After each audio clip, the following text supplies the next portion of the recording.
Yeah, stream. I can't. I don't even know what the hell's going on here.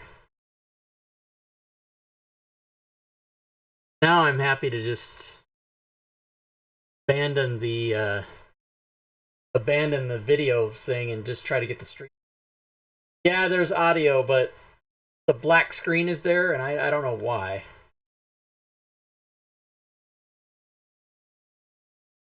You guys should be getting what I have here.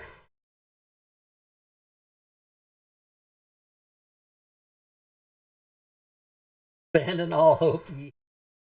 Let's see.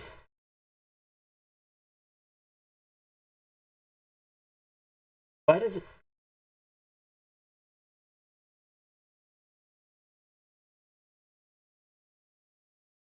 Oh, there we go. Now it looks to be okay. So now you guys should have the screen with nothing on it, of course, but.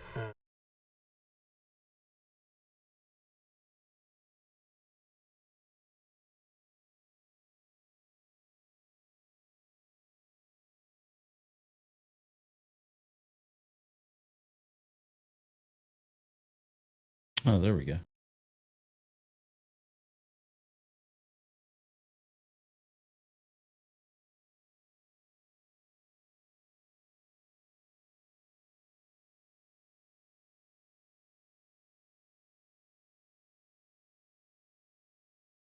All right.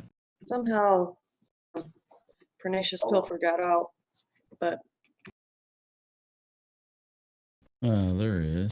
Clicking on things I shouldn't be clicking on. That's how I learn things.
Oh, the growing pains.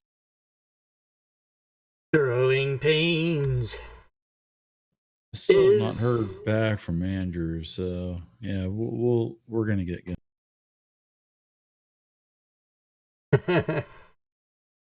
All right.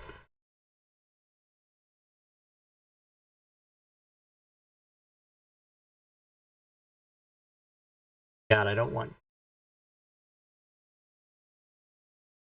Turn off this.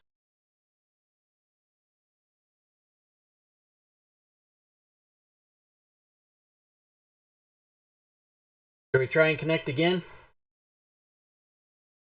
I'm connecting now. I'm downloading files. Looking good. That's good. I think that's what it was just I don't know.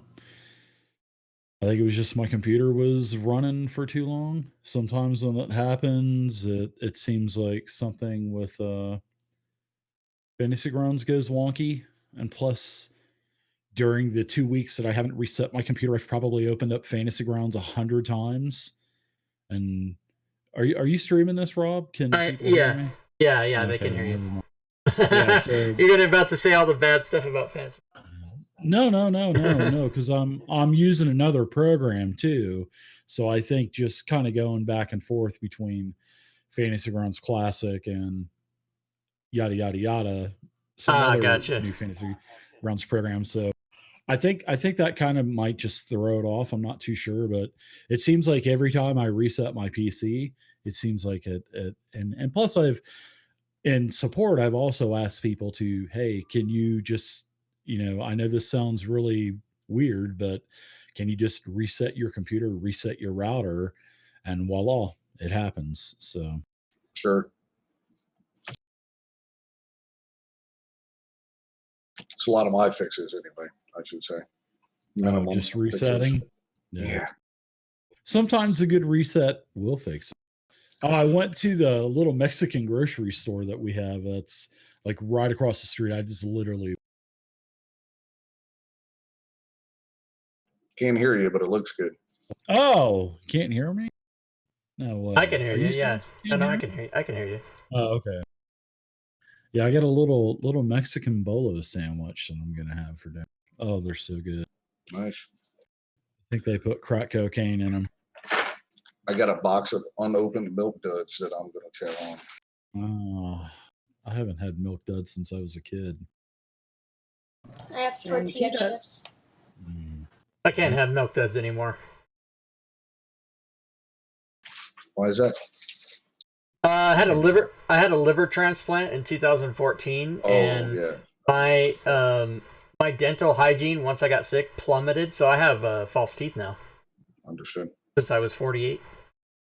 I love it. I'll never go to the dentist again. I just have to clean my teeth. I never have to brush them. It's the most. I recommend everybody, even if you're 13 years old, I recommend getting false teeth. I will never go to another dentist the rest of my life. Got to see the upside and everything, man. It did take me about a year to get used to them, though. And I can eat milk duds. I just have to pull out your.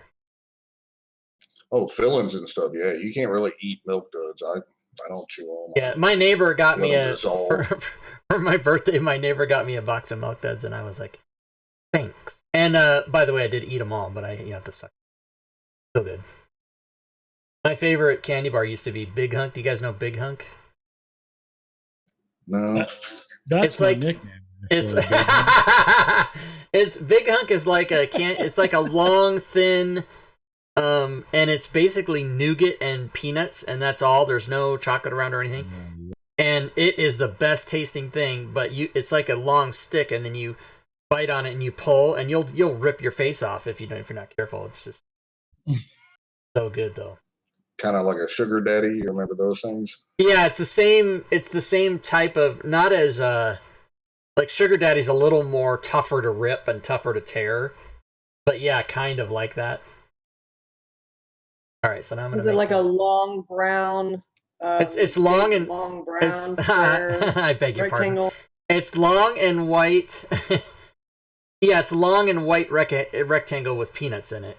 And I meant the wrapper. I'm sorry. oh yeah, the wrapper is long and dark brown. Yeah. Big white letters across the top. Yep, that's it. They also make, that same company also makes another candy called Alibaba or something, and it's like a yellow checkered same kind of thing.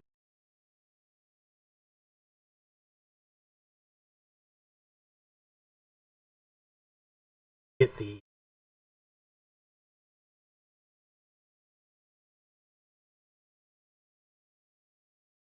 all right.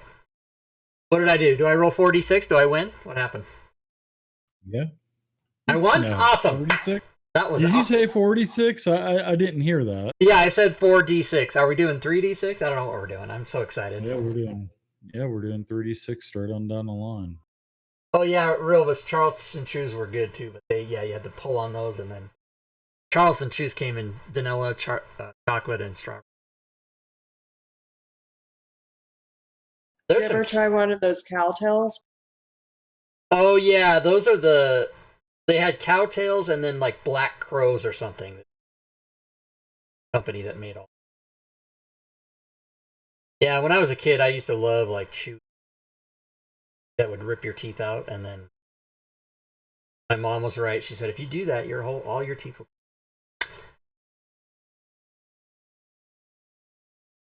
She wasn't right about the other thing, sitting close to the TV though. Although I do wear glasses.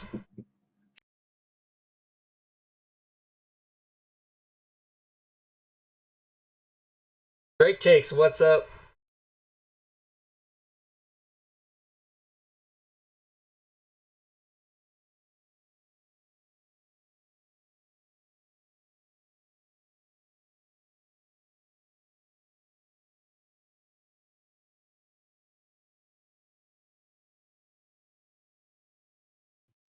I think Andrew won AFK.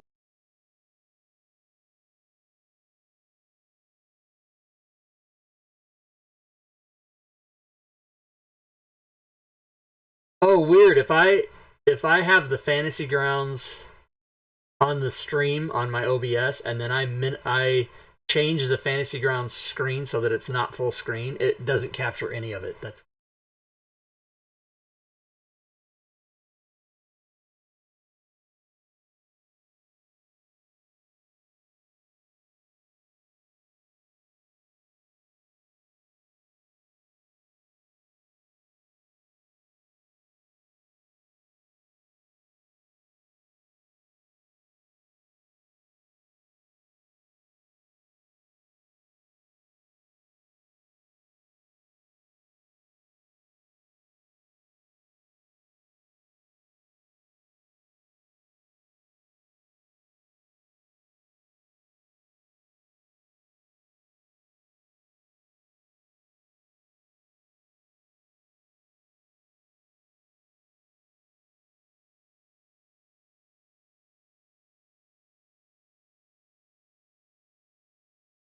Okay, so it says he's a friend.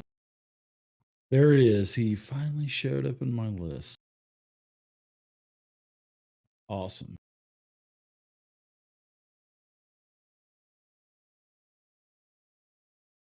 Bet that 8 o'clock mountain threw him off. I think it did, yeah, because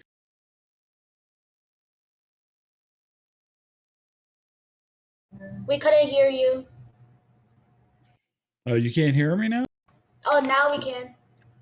Yeah, but Oh, everything after because we didn't. Oh, just let me know. I don't know why Discord's doing this, man. This is Discord was so beautiful. Discord was So really good like a couple of years ago, and then it's just been getting worse and worse. yeah. With their, I think they're wanting you to pay them. I think when you pay them, I think then everything will go back to normal. Well, I think that's what it is. I have the turbo. I have the $50 a year thing. I do have that. Yeah. Okay. And they put in this thing called boosts now, and I went to level 2 because you only need 2 people to boost you, including yourself. And it said that all voice activity will be higher bandwidth and whatever. So yeah, they're like limiting people trying to suck money out of them. Ultimately, too bad because Discord, like go was super awesome and it was totally free, and now they're just adding stuff to make it quote unquote better. That's the modern American business model, man. Yeah. Andrew, are you there? Can you hear us? It shows he's in chat for me. It shows he's in the call. Yeah, it shows that for me too. Yeah, I see him. Typing.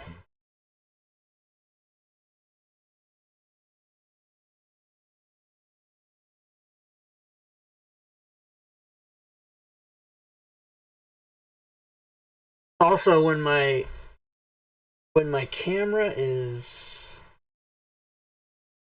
not show up. What about now? Can you hear me? Yeah. There you go. Hello, guys. Sorry about that. It's all right. What's going on? Arizona doesn't do the daylight savings thing, so kind of screwed me up there. That's all right. I thought it was early. No, we'll still do it at 8 Mountain. I just drove through your neck of the woods about a month ago, 3 weeks. So, Well, why didn't you stop by, man? well, I drove by. Well, I think you're in the central to northern part of the state. I drove through the southern part. I went through like Phoenix and stuff on. Yeah, no, I'm in Phoenix. Oh, you are in Phoenix? Shit. Oh, Wow. Yeah, I went to. I had to go to LA. I had to go to Hollywood, which don't go to Hollywood. That is like the biggest cesspool of just like filth. I mean, that place is just, I hate to say it like that, but no, you're right. I mean, it is. It's sad because there are just thousands of people that live on the street. I'm not joking. I'm not kidding.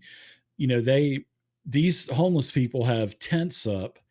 They live on the sidewalk. I mean, it's absolutely crazy.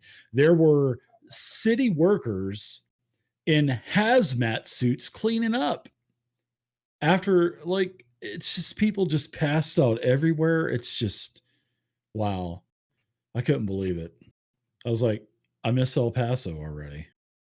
Yeah, that's California for you, man. Yeah. It's all like that. Wow. So stream, I Well, apologize. Apparently my camera cannot both be in OBS and Discord, so you guys aren't going to see me. You're just going to have to listen to us and get no faces today. Well, you can click on your portrait. You can double click on any other portraits on the right, and it'll split the screen up into six No, camera no, views. So that so way you can see. no. My problem is I can't capture anything in OBS. I can't capture OBS at all. I can't get the video from OBS. But wow. to have my camera in here with you guys, OBS doesn't allow me to have the camera in two places. I can't have it in OBS and in Discord. So therefore, the people that are watching the stream aren't going to see anything but the game, which is normally what I show. I mean, I usually have my face in there, but I can't have it both places. The camera won't do it. This is what I do. I usually I'll start it up in Discord first, and then I'll start up OBS because OBS. Oh yeah, let me try that. Let me cancel OBS. I'll be right back. Let me try that. And then after that, you can screen capture OBS and put it in screen capture Discord and put it in the OBS. No, but that's so Dave, that's the problem. I can't screen capture OBS at all. It's not working. It just gives me black screen. So I've been trying to troubleshoot that for 45 minutes, but I can't fix it. So I think I'm not gonna fuck with it. Now that we have everybody and we're about to start, I'm not gonna waste another hour fixing that. We'll just go with what we have. Oh, Rob, it's funny. I'm melting down. All right, go ahead and get logged in, Andrew. Well, start check for traps, and if you can get your webcam turned on too. Yeah, So my wife stole my webcam, so I gotta run upstairs real quick to her office and pick it up. So no just problem. give me just a few minutes here. Nope.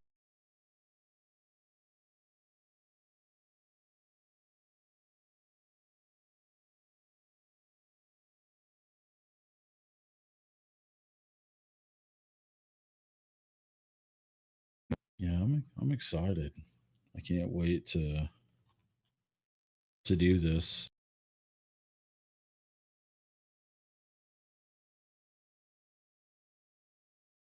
And once we play, after we play a couple of adventures, we'll probably play something else, and because I just want to keep it fresh. I don't want to do the same, like I had done for years in the past. I just kept running the same game, and I just kind of hate doing that. So no more 2-year campaigns stuff. No more of that. No more. More, man. No means no. Yep. So it's like I mentioned, there's a lot of great games out there, but the reality is you don't have enough time to play them all.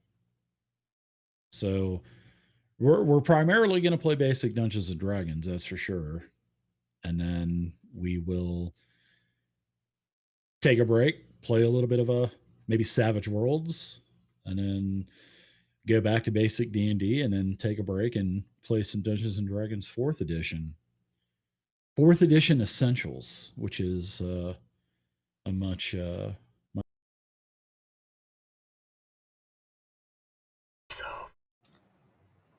cut it out. Did you ever play it? Have you ever played 4E, Ron? Yeah, so I started in 81 and I played from 81 to 87, so it was basic and AD&D, and then I didn't play D&D until 2009.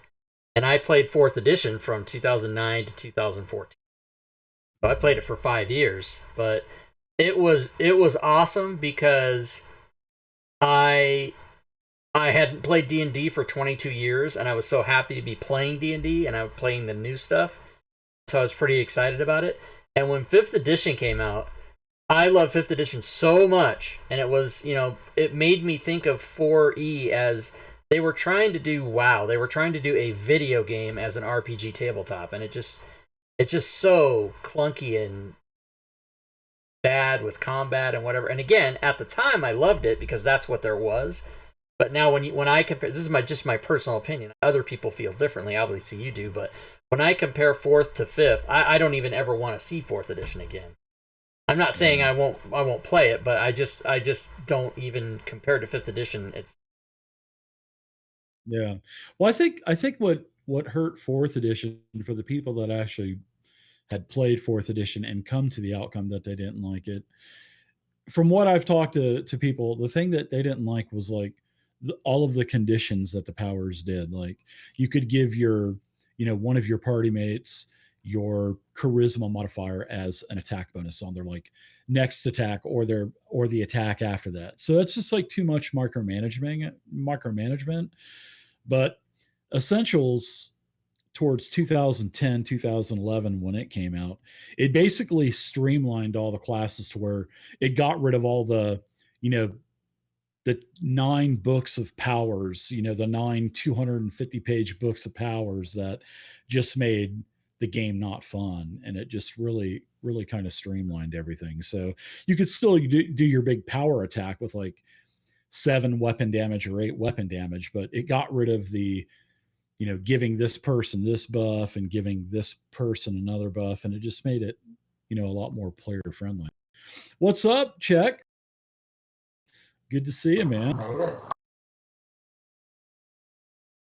All right. So yeah, so we're gonna have one more.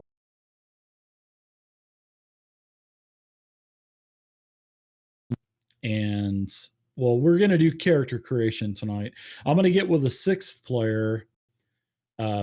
We were gonna have Diablo Bob joining us, but Diablo Bob, he's not able to join. He's got other stuff going on. So I've reached out to another person to see if they want to join.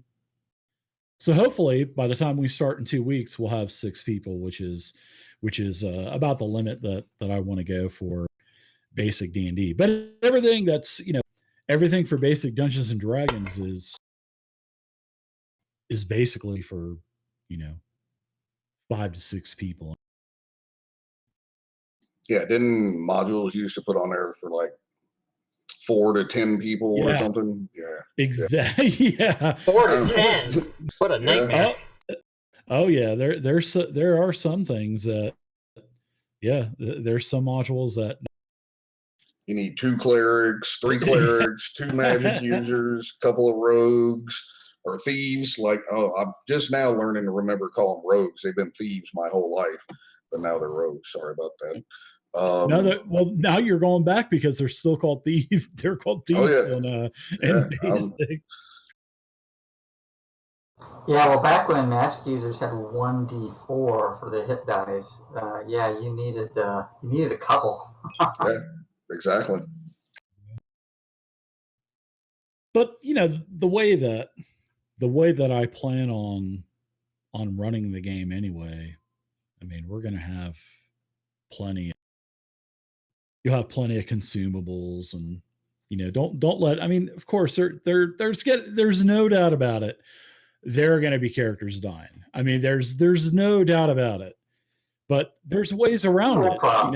You just take your resources and you buy scrolls of resurrection. You buy all the antidotes. If you get a save versus poison, of course, probably half of the time that poison's going to be save versus poison or die. And if you fail, then you're going to have anywhere between instant death to maybe you got 4 to 6 rounds to tell everybody who you want to have your stuff before you die. It's sort of like your living will. Equipment. Yeah, exactly. It's sort of like a living will for the last 4 rounds of your life. You just tell everybody who you want to have this and who you want to have that and stuff like that. But, well, the first year that I played Dungeons and Dragons, all it was just creating characters. I never found Yeah. anybody to play with for a while. So I am always, part of the excitement for me is creating characters. So I have no problem with dying and creating characters. I told these two knuckleheads that they're probably going to die a couple of times, man, and just Why are we gotta just be knucklehead? because you're a knucklehead. That's just. I love creating characters. Yeah, me too. So I hope we all die every 10 minutes, and then it's just character creation every single week. Well, I don't think it's going to be that much. All right. Most likely, I'm gonna die first. Just It's- saying it. It's not like I'm not out to kill you Well, guys. don't try to die, I've never- guys. Come on. Yeah, I've never been one for trying to kill players. I mean,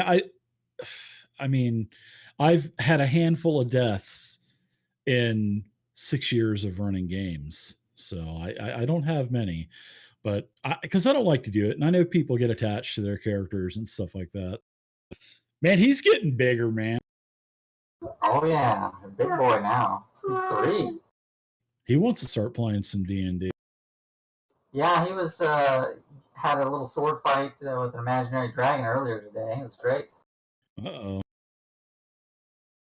Got to get him into it, man. You got to get him all dressed up like a knight now, and get him a toy swords, and so he can start beating the crap out of you with them and stuff. You know, that'd be. Oh yeah, they've got a couple wooden swords. They can Ooh, they give each other a concussion, and we take it away for a couple weeks. And... Concussion. Oh yeah, they got these wooden swords from the Renaissance Festival, and yeah, they're just full on swing at each other. Yeah, I remember when we went to Disney World, my mother and father bought us those Pirates of the Caribbean muskets. Oh my gosh, my brother and I were beating the hell out of each other with them until they broke. Oh god. All right, so we're all here. Let's all get going. So if you guys, I see everybody's pretty much joined to the game. That's good. So if you guys want to go ahead and just create a character, I actually plan on creating your character sheets for you. So what I want to do is I'm going to put your character sheet together for you, basically. And I'm going to put all of the roles onto your sheet. I'm going to do everything for you guys. So that way, after we play for a little bit, when we level, it will be easier for you guys to, after you guys use the sheet a little bit, it'll be easier for you guys to basically, to maintain your sheet. But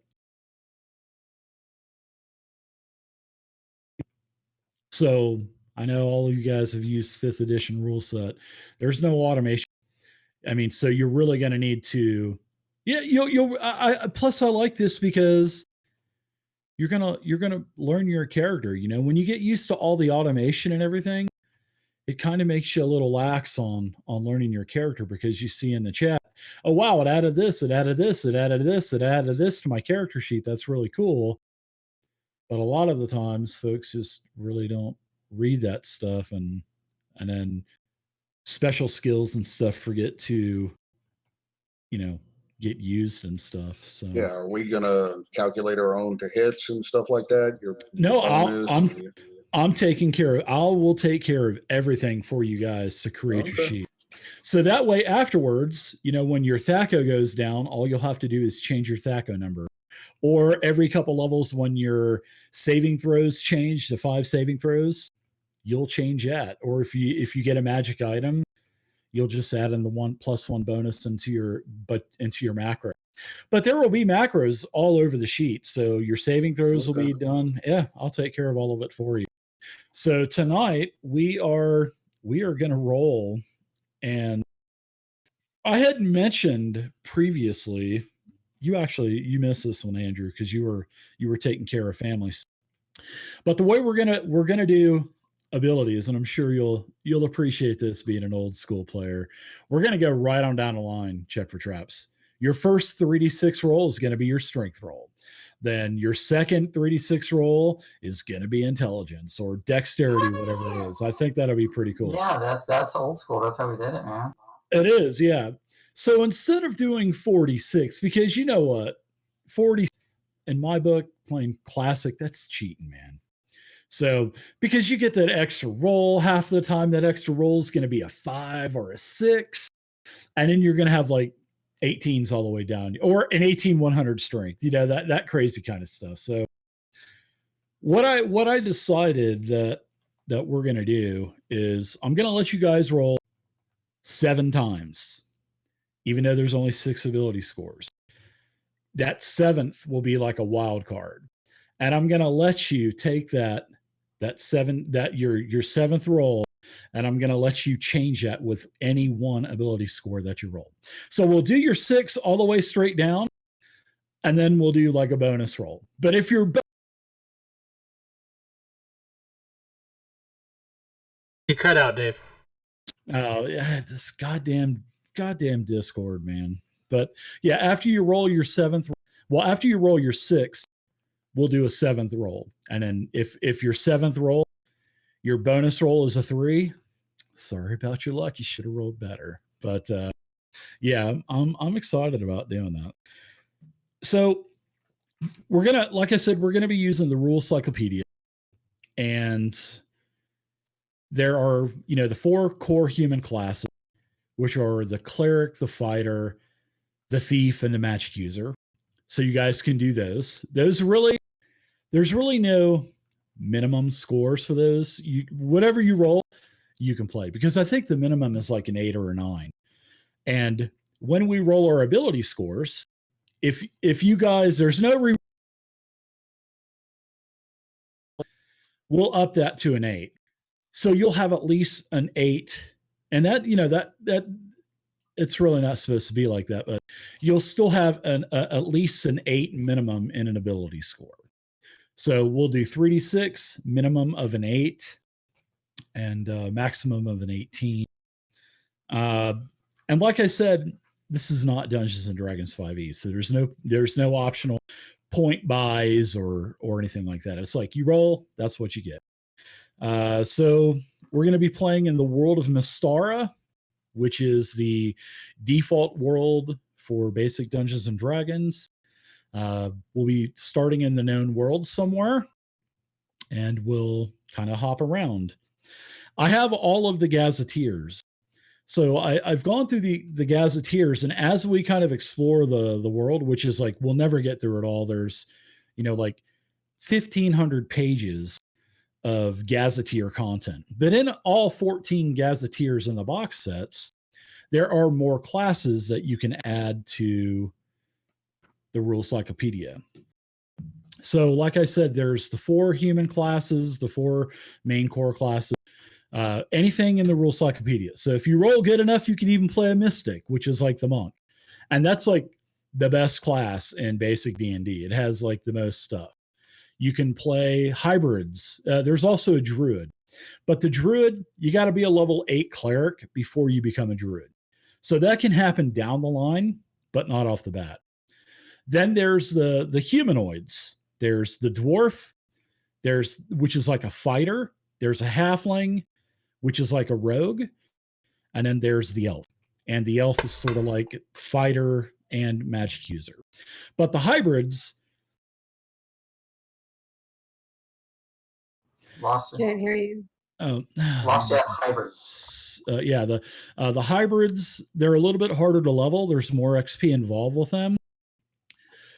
So everybody's going to level at different times, which is crazy. And we'll get into the XP. But the hybrids, they have better saving throws. So, but they're harder to level. And saving throws are very important in this game. But there are some minimums. But the elf is pretty easy to play because of the minimums. So I think we'll do that. And then plus, as we explore more of the world, there are more classes that you can play. Like there's like a halfling sheriff. There's a shaman. There's dark elves in basic D&D. There's like a dark elf wizard, a dark elf blade master. There's like a gladiator class. So there's other classes Cut out, Dave. God So damn there's it. other classes. That's where we lost you. Yeah, there's other classes that you can play in basic D&D. They're in the Gazetteers. They're not in the Rule Cyclopedia. But yeah, there's other classes. Like there's a cat person that you could play called the Racosta. There's a halfling sheriff. There's like a dark elf wizard. There's a dark elf blade master. There's a gladiator you can play from Theodas. There's what else? There's like a merchant you can play. There's all kinds of classes. So as we explore the world, we'll unlock more classes, which is pretty cool. So, Dave, are you typed in the whole encyclopedia in the library? I did, yeah. So, sure can we look at that? I don't see that it's available in the data module activation. Yeah, this is probably because I haven't exported it as a module yet, Rob. Oh, gotcha. So we have to use our book then. I have my book here. No, I can share. So because I can definitely share it. So you guys should probably see this. Oh yeah, okay. This is the character creation. But whenever we get into the actual real campaign, and when you'll have your character sheets and all that stuff, you'll see everything because I'll have everything exported as a player only module. This is you'll be. So we're going to do, first off, I kind of want to talk about what we're going to do.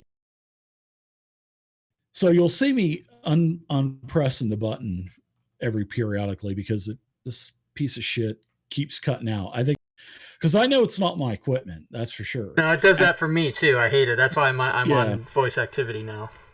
I don't like it. Doesn't.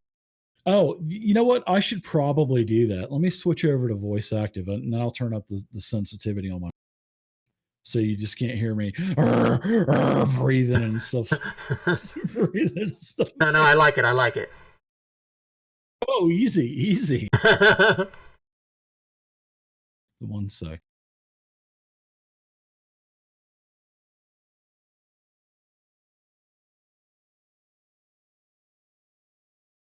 Just letting all you viewers know that this video is not sponsored by anything. Exactly. All right, so you guys can hear me, right? Mm-hmm. Yep. All right, let me turn up my sensitivity till it kicks off.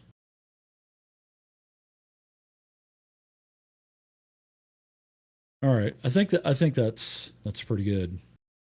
So, for character creation, 3d6, we'll use everything from the Rule Cyclopedia, and like I said, we'll incorporate more classes down the line because I think that'll be cool.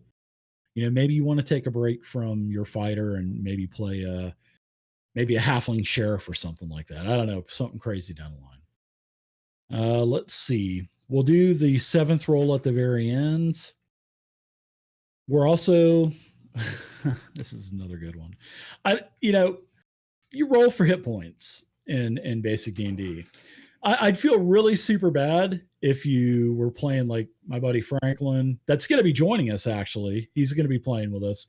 My real life friend from D&D as a kid.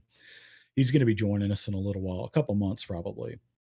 So I'm going to let you guys start at max hit points. Poor Franklin, he'd roll a 1 every time. So he had like a 30th level wizard with like 20 hit points or something. Because I think he had a negative con modifier too. So, but I'll let you guys start at max hit points at first level, and then we'll roll for every level after that. I'm not cutting out anymore, am I? No, you're not. Yeah, fucking Discord, man. All right, so I'm not. Yeah, go ahead. I was going to ask, what are the chances are, since we're on camera, that we could roll with our own dice? I mean, possibly, yeah. I mean, if you want to do that, I don't have a problem with that. I don't have a problem with that at all. Yeah, Lance has got his whole sack of dice there. I like it. I mean, I have no problem with it. Just tilt your camera down to the table so we can all see it. I got no problem with that. I'm sure Right on. nobody else does either. So Lance pre-recorded a bunch of 18 rolls and he's gonna start playing them. He's just got images ready and loaded. Yeah, he He's gonna does. swap one down. He's got a couple bad ones in there too, just to throw you off his trail, you know. Yeah, but his bad ones, Rachel, are like 14 and 15. You know what I mean? That's like the bad rolls. No, I got a bag of dice here, and I'll let you guys choose which color dice or whatever, so you know they're not loaded. And I just don't like fantasy ground rolls, man. I think I can put some mojo on these dice, man, and get them. And well, that's cool. I got no problem with that. So yeah, we can do that. So I'm not worried about alignments. As you guys know, I hate alignments. So I hate play alignments. the character. Yeah, play the character like you're going to play it. But yet, if you go around killing all the kids and all the women in town, there's going to be repercussions for that. So there's still like an underlying alignment, but I hate the tag. Just you don't need to worry about putting alignment on your character. Even though basic Dungeons and Dragons, there's only 3 alignments. There's good, neutral, and evil. So don't worry about all the chaotic neutral and lawful evil. That stuff's for advanced. I'm not even worried about advanced. So don't worry about alignment. Our starting gold, everybody will get 3d6 times 10. So we'll also roll for gold.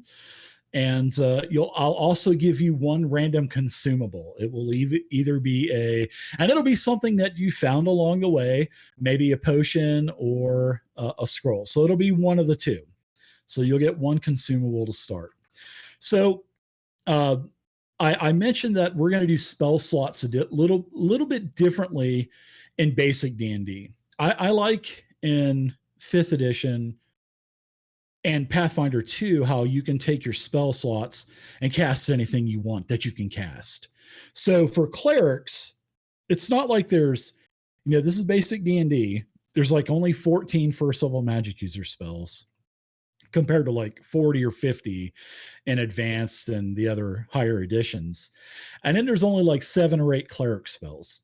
So cleric spells work the same way. If you're playing a cleric, you can use your spell slots. If you can cast 2 spells a day, you can cast any first level spells that you want. I don't care, because the rules in basic D&D, you usually have to choose what you're going to cast. So, and this is in the morning when you prepare your spells. So you have your 8-hour rest overnight. In the morning, you choose your spells. I don't like that because it really kind of forces you. I mean, every cleric will never cast any other spell but Cure Light Wounds. So you'll never get to take your Bless spell. You'll never get to take any other kind of offensive spells or utility spells. So I'm going to let you guys take your spell slots and cast them on any spell. So as long as you can cast that level, I got no problem with it. So you won't have to memorize spells. Now for wizards, obviously you're not going to get all 14 spells, because remember, wizards get spell books. So I'll let you cast any spell in your spell book. I think that's fair with your spell slots. So that's awesome.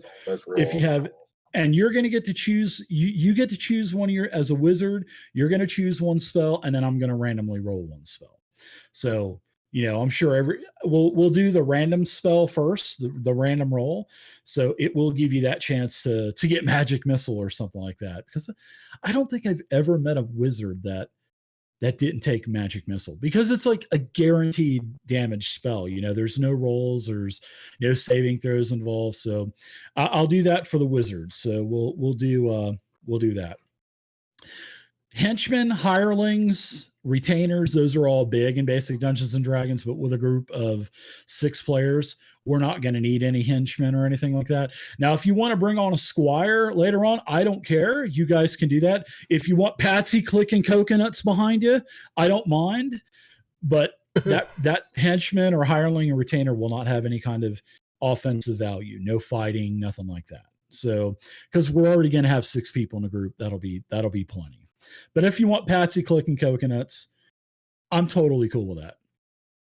So basic D&D is pretty plain, and I don't mean plain in a negative way, but this is like the second rendition of the game ever. This is basic second edition. Now, Basic First Edition was in that little brown box set with the little white pamphlets from early 1970s, middle of the 70s. We're not playing that, but yeah. But basic D&D is pretty plain. So there are some optional things in the rule cyclopedia that we're going to be using to kind of spice up the game. So we're going to use the optional skills, which are on page 81. And the optional skills, I believe you start with 3, and then you can have a bonus number compared to your wisdom modifier. I mean, your intelligence modifier. And there's all kinds of cool skills. Like there's a cooking skill. There's like an alchemy skill to where you can identify potions easier. There's all kinds of skills. There's a whole bunch of them that you can choose from. They're all ability score related. And how you roll those will be if you have a 14 dexterity and you take the acrobatics skill. Anytime you want to do acrobatics, you roll your d20, and if you roll a 14 or lower, you're successful. If you roll higher than your ability score, you fail. So even if you roll a 20, which is a great roll, you'll fail. So you have to roll that number or lower. So a one's like a crit. So basically how it works. So skill checks work a little bit differently, but we're going to use optional skills, and you get more skills as your characters level up too. On page 75, this is what I'm really looking forward to using, is the optional weapon mastery. So instead of that boring old 1d8 longsword that you'll always have and always attack through every single edition of Dungeons and Dragons, except for 4th edition, because you did more weapon damages stacked up on one another. We're going to use the weapon mastery. So the more weapon mastery skills that you put into a particular weapon, and it's all these skills I haven't cut out, have I? I haven't heard any of these. Okay. Okay. That's awesome. Push to talk is the way to go. Okay. So the optional weapon mastery is everybody gets 2 to start with, and you have to choose different weapons. Except for the fighter, I believe the fighter gets 3 or 4 to start with. And so you can choose like great axe or staff, and every weapon it's not like a group of weapons. It's not like swords or daggers. It's just like an individual weapon. And you'll see in the optional weapon mastery skills, the higher you go, and there's like 4 tiers of weapon mastery. So obviously it's like novice, then it goes to like basic, expert, and master, or something like that. But I think there's like 4 levels. And every time you go up a level, the damage changes. So that's kind of cool. So instead of doing a 1d8, you'll do like a 1d8 plus maybe 2 or plus 4. Some weapons will even go to 2d8 for damage. And then the higher weapon mastery you go, it will do other things too. So maybe your sword that you have or your rapier will give you a +2 to your armor class if you're not using a shield. Or sometimes some weapons, if you're high enough mastery, you can break other weapons. So you'll be able to break an NPC's weapon or disarm them or knock them prone or something like that. So I think the weapon mastery will bring a pretty cool and fun element into the game for us. And plus, it's another way to basically customize your character, which is pretty cool. So we'll be using optional skills, page 81, optional weapon mastery, page 75. Lastly, the last optional rule that I'm going to do along with the spell slots and all the other stuff is the way characters die. Now, in basic Dungeons and Dragons, when you hit 0 hit points, you die. It's not like 1st edition, 2nd edition, all the way up to 5th edition, to where you get all these get out of jail card frees. It's like you got to go to -11 hit points in advanced or 2nd edition, or you get 3 saving throws and you got to get 3 successful saving throws, or if you get 3 failed saving throws, you die. It's not like that. When in basic, when you hit 0, you're dead. But in the Rules Cyclopedia, there is an optional way to do it, which I really like. This, it's still ruthless, but it's an optional way.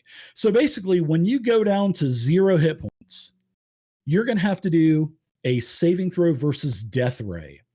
And if you make your saving throw, you live another round. If you fail your saving throw versus death ray, then you die. So I'm at least giving you the possibility of living another round. You know what I mean? So that way someone can get to you and cram a potion down your throat, or cast a spell, or, you know, use a scroll or something like that, or try. Even there's I believe in the optional skill section, I believe that there's like a medicine skill that you can actually quickly bandage somebody up for like a medicine skill check, and it'll at least, I think, stabilize them or something like that. So, but we'll do that. So at least when you go down, you'll have a roll. If you're successful, you live another round, so that at least someone can get to you or try to get to you. Do So you we'll have to do that every round when you are at every round. Yep. So the next round, when it comes back around to your turn, do you live another round or not? So you'll do another death rate. There won't be any kind of negative modifiers or nothing like that. You'll just have to do another saving throw versus death ray. So if you have a 16 on your, which is pretty high, except for the hybrids, it's a little bit lower. So you roll a 16 or higher, you're safe for another round. That's basically how it goes. And the last thing I want to talk to you guys about, because I'm up on the fence about this. I'll let you guys start. What do you guys think about this? Starting at level 2, but having zero experience points.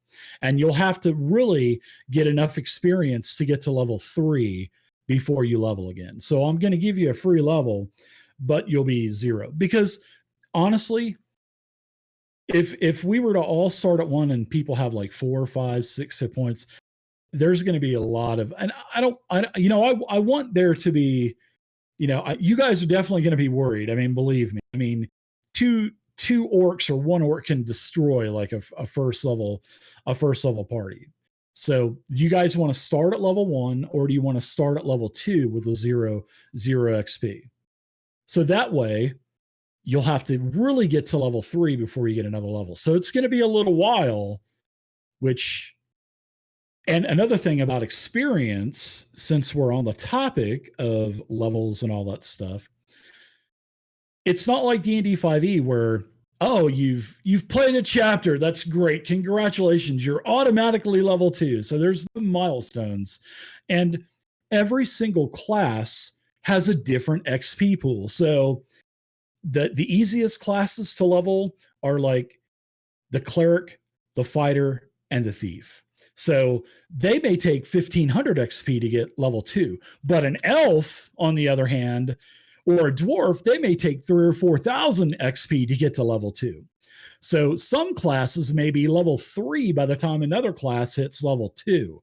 So XP is totally different in basic Dungeons and Dragons, and I think it's the same way in first edition and second edition too. So, but I'll let everybody you guys think about it. But we could all start at 1, or we could start at level 2. But you'll be at 0 experience, which I think, honestly, D&D is a pretty hard game. So I would probably say start at level 2. But that's just my opinion. And believe me, it's still going to be tough at level 2. It will still be pretty tough at level 2. I like the idea of starting at 2. Yeah. Okay, that's cool. Rob, what do you think? It seems like everybody he said it, and the other 3 people put up 2 fingers. So I guess it doesn't matter what I say, because it looks like we're going to do level 2. Are you more on the fence on just staying at level 1? Well, I wanted to experience the game the way it was meant to be experienced. So I wanted to I wanted to start at 1, but I'm not going to cause trouble about it. I starting at level 2 is fine. That's just fine. I'm okay with starting with 1 if you want to do that. Yeah, if you have a preference, let's do it at 1, and if we die, we die. Yeah. I mean, we could try it at 1, and then if it's just too difficult, then maybe we can try doing it at level 2. I'm not going to take my toys and go home and quit if you do it that way. And I don't care. It don't matter to me. I'm here to play, man. However you want. Yeah, give it a go at 1. That's fine. At least try it once, see if we can do it. If somebody dies in the first encounter, then maybe we say, okay, let's everybody up to level 2 and keep going. All right, that's cool. We'll start at level 1. Every time we die, we just come up another level. If you die as a second level character, There you go. Yeah. Well, initiative is definitely initiative is done differently too. So there's no, rolling a d20 and adding your dex modifier. There's an optional way to do that in basic D&D, but I want to keep it old school. I want to keep it original because if we're doing 100% different rules to match other editions of D&D, I don't see the point in playing D&D. No, I agree. I think it should be all what it should. I want to keep I want to keep the combat original. So the way combat works in basic D&D is we'll roll a d6. So whoever wants to roll a d6 will roll a d6, and the monsters roll d6. So there's no kind of dexterity modifier added in or anything like that. It's just your d6 versus the monster's d6, and then whoever obviously has the higher roll in d6, that whole group gets to go first. So, but it's all, everything happens at the same time. So it's not like, you guys, basically it works like movement kind of goes first, and then spells will happen. Whoever's casting spells can go, and then whoever's using like magic items, whoever's using missile weapons, which are really technically called range weapons as we're used to calling them in 5th edition, but missile weapons will go, and then last all of the melee weapons will go. So yeah, that's how it'll go. So everybody will kind of be going at one time. So I think that's going to be a pretty cool way to play it. Page 103 has a bunch of combat maneuvers and stuff. So we'll also use the page 103 will use combat maneuvers too. I mean, there's nothing that's like any kind of game breaking or changing or anything like that. So now the last thing I want to talk about is if we die. So obviously, if we die and we're level 1, obviously you just go back to level 1. But if we're higher level, say if you're level 4, level 5, there's going to be a penalty for dying. So if we died, you guys want to take I was thinking about this, and I think this is the fairest way to do it. So if you die, do you want to take a -1 or a -2 level gap? So if you're level 5, you die, you can make a new character at level 3. So there's always going to be a fluctuation of levels in the party. It's not going to be like later editions and current day editions to where everybody's level 5 with the exact amount of XP, and if anybody misses a session, you won't get XP either. So that's just the way that I want to run it. So everybody's going to have different XPs. Everybody's going to be different levels. But there's, we can either do a -1 or -2 for dying, and then you can create another character, -1 or -2 levels. I think -1 would be -1 would be really fair. 2 levels, but then again, even if it's 2 levels, you're going to level up a lot quicker anyway because of the amount of XP per level really, incrementally gets bigger every level. So it's gonna be pretty tough though to survive if you're 2 levels below everybody. Yeah, that's another thing that I was going to mention. What do the rules say, Dave? There's really no rules on that. That was just something that I thought of. If in the original game, if you died, you started over at level like 0, right? Level 1, 0. Yeah, okay. Yep. I'm good either way. Talking about level 0, Rob, there's no cantrips in D&D Basic. Don't think if you're playing a wizard, you're going to have like 5. You get magic missile slots. Yeah, you need to run into combat and start swinging your staff or dagger. That's what you need to do. Hide in the back if you run out of spells. 10 armor class, or use that one scroll that you got, whatever your scroll is. But yeah, so that's going to be cool. You're going to have to keep arrows on you, slingstones, because we'll keep track of all that stuff. I want the old school feel. You know what I mean? That's the one thing that I do want. So I would say, to go what Andrew was saying, I think it would be better just to start at a -1 level instead of 2, because it would be a pretty big jump. Well, it'd be a big time downgrade. So, but as for experience, in basic Dungeons and Dragons, it takes a lot of experience to level. So not only do you get the real XP is not from killing monsters. Sure, you get experience from killing monsters and stuff, and I'll give you experience for like doing, quests and saving princesses and stuff like that. But where the experience comes in is your treasure, because you get 1 experience point for every gold that you get. So if you guys are on an adventure and if you find 5,000 gold, that's 5,000 experience points that you guys get to divide amongst everybody that's there. So you'll get XP for basically doing adventures. You'll get experience for killing monsters and treasures, and that also goes for selling magic items. So if you guys find and magic items and everything, it's not like D&D 5e where the player's handbook says, "Oh, hey players, go ahead and make a list of magic items that you want and give it to your dungeon master." And wrong, that's not happening in this game. Everybody's going to give me a list of bag of holding. I want Holy Avenger. I want Vorpal weapon, stuff like that. Now that doesn't happen. Staff of the Magi. Exactly. Staff of Power, the Displacer Cloak, Ring of Protection plus 25. Can you do the game show buzzer again, Dave, please? Can you? Wrong. So everything is done off of tables, and you guys can see these tables in the rule cyclopedia. There's A through Z for loot treasure, and every monster has a treasure table type, and we're going to do that. I want this to be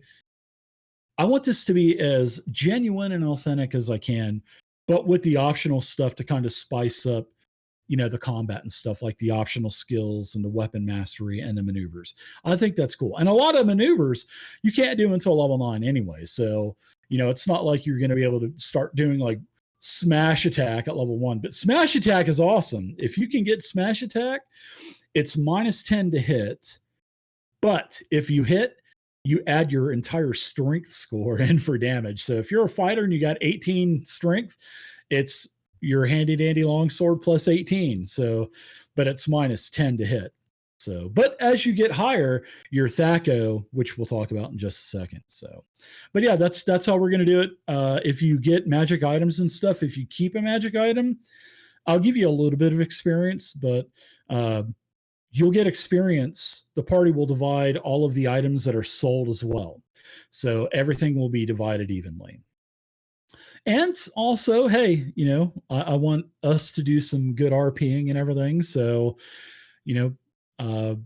if you want to, if that merchant's only going to give you, 1,000 gold, 5,000 gold longsword, you guys may want to take like bargaining skills or something like that to try to negotiate to get a better price.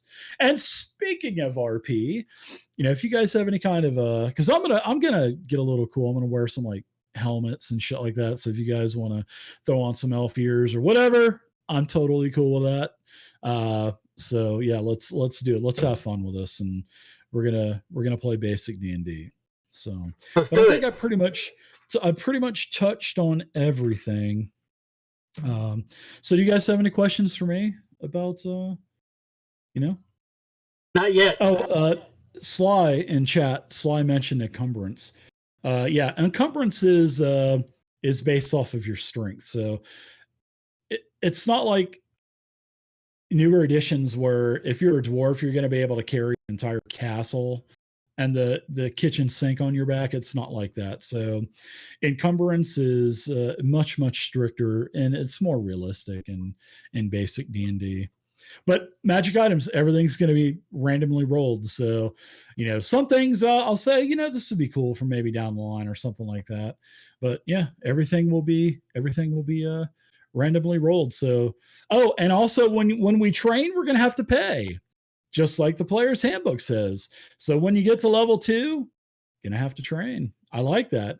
I mean, of course there's like success rolls, and so I don't want to go that hardcore into it, because if you pay to get your new weapon mastery skills, you only have a 60% chance of success. So, and you lose your money. And I don't want to do that. I'll just let you pay the money, train it during your downtime, and voila, you'll get your new weapon mastery. Fighters, you have to train every other level because they get weapon masteries faster than anybody else. So, and skills are the same way. You'll have to find someone that can train you in that skill for a little bit. So, pretty cool.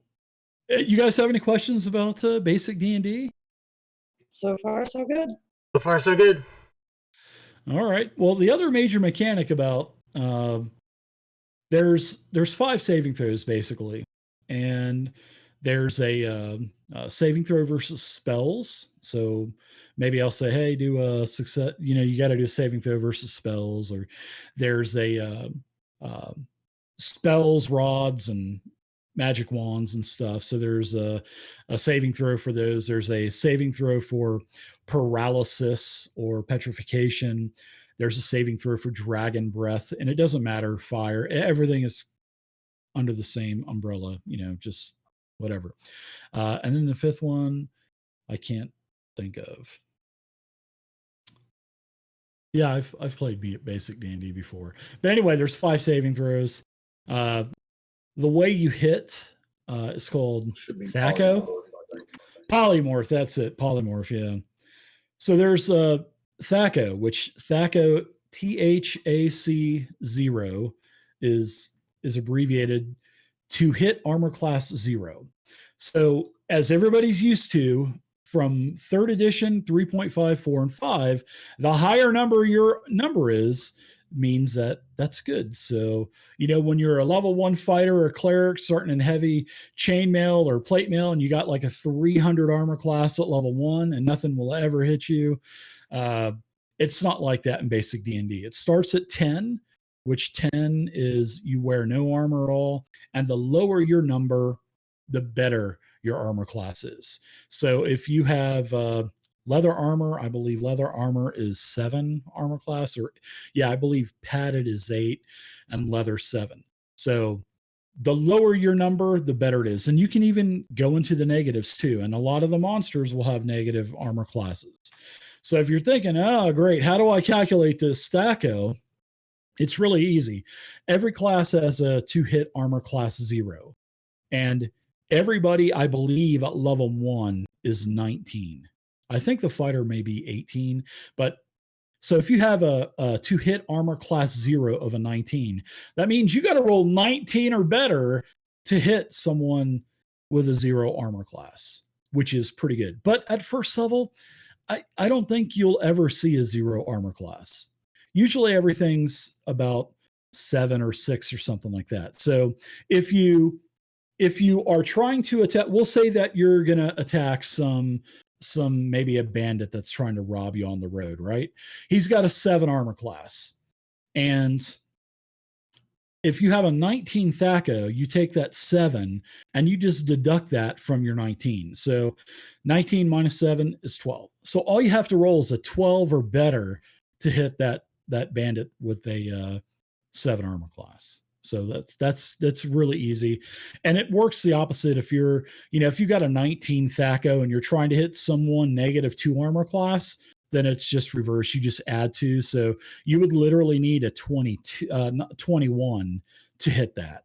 So it just works the opposite. That's actually how I learned to, when math class came along in school and when negative numbers came along, I was like, dude, I already know how to do negative numbers because of D&D. So I was kind of ahead of the curve on that. I was like, no, dude, you're doing this all wrong. You got to do it like this. And then I'm like explaining to this kid that I'm explaining him in D&D terms. So I'm like, okay, you got this guy that's in this heavy armor and he's got a really good, and his armor class is like a 6. But then you got like these, and so I'm like, the teacher's just looking at me like I'm like this fucking weirdo kid, but, and so was the kid. But anyway, it was a stupid story. I guess you just had to have been there. But yeah, so that's how you do it. Shield will add +1 to your armor class. So it would actually deduct 1. So instead of a 7 with a leather and shield, you'd have a 6. And if you have a good dexterity bonus, you can add your dexterity bonus into any armor. And it's not limited like it is in the later editions, like 5th edition.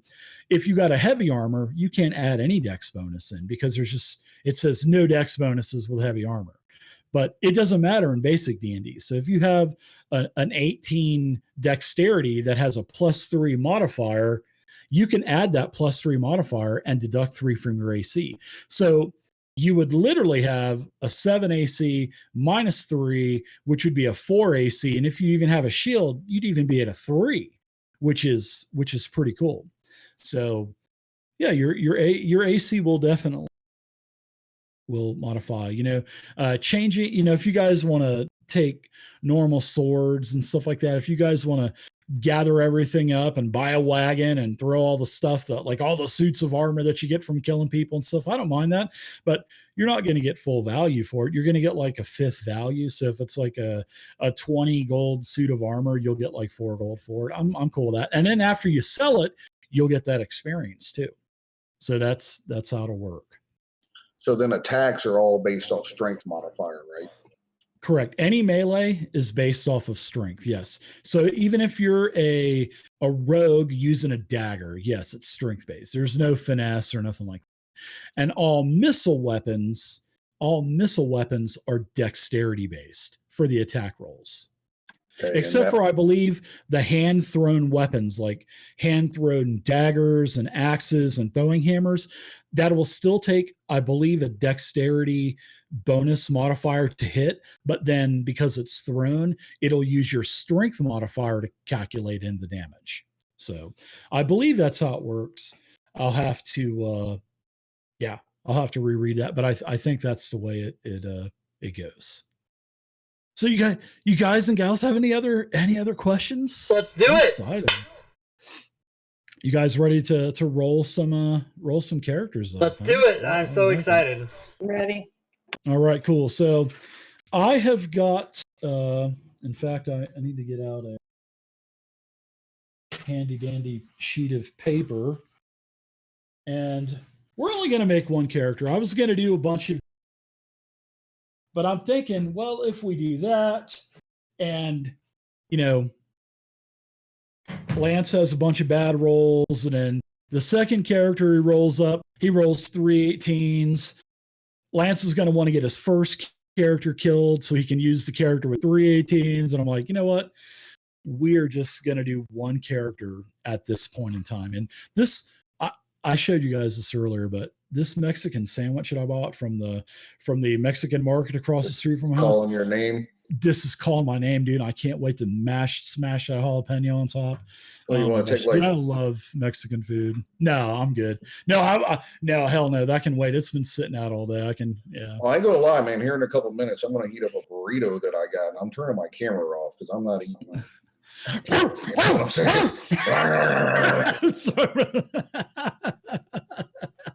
Shit and sparks flying everywhere from eating. Oh my god. All right, that's cool. So let's go ahead and roll. So we'll let ladies go first. Right? You want to roll first, or do you want to not roll first, or do you want to watch someone else fail miserably first, or what? Oh, can't hear you. Nope. Sorry, I'm not pushing my button. We need 3, right? Actually, you'll roll 6 times, and to roll, you can go ahead and pick up on the Fantasy Crowns tabletop. All you got to do is pick up the 6-sided there at the bottom, and then right-click it twice while still holding the dice, and it'll put 2 more dice on there for you. And then you can take those 3 dice and drop it down in the 1 through 12 macro buttons, and then you'll see, 3d6 down there, and then you can just click that macro button and roll your dice like that. Or if you just want to pick up the 6-sided every time and just roll it individually, yeah, you can do that. So we'll let that was a test roll. Everybody do a test roll really quick. And seeing that Rachel did one, we'll all do it. Oh, look at those great rolls coming in. A 9, there a 7. Goes my 13. You'll get another one. All right, so there we go. We got it cleared. So Rachel, go ahead and give us 6 rolls. And like I said, these are going straight on down, so you're not going to be able to choose. So your first roll for strength is an 8. You're not very strong. Whoa.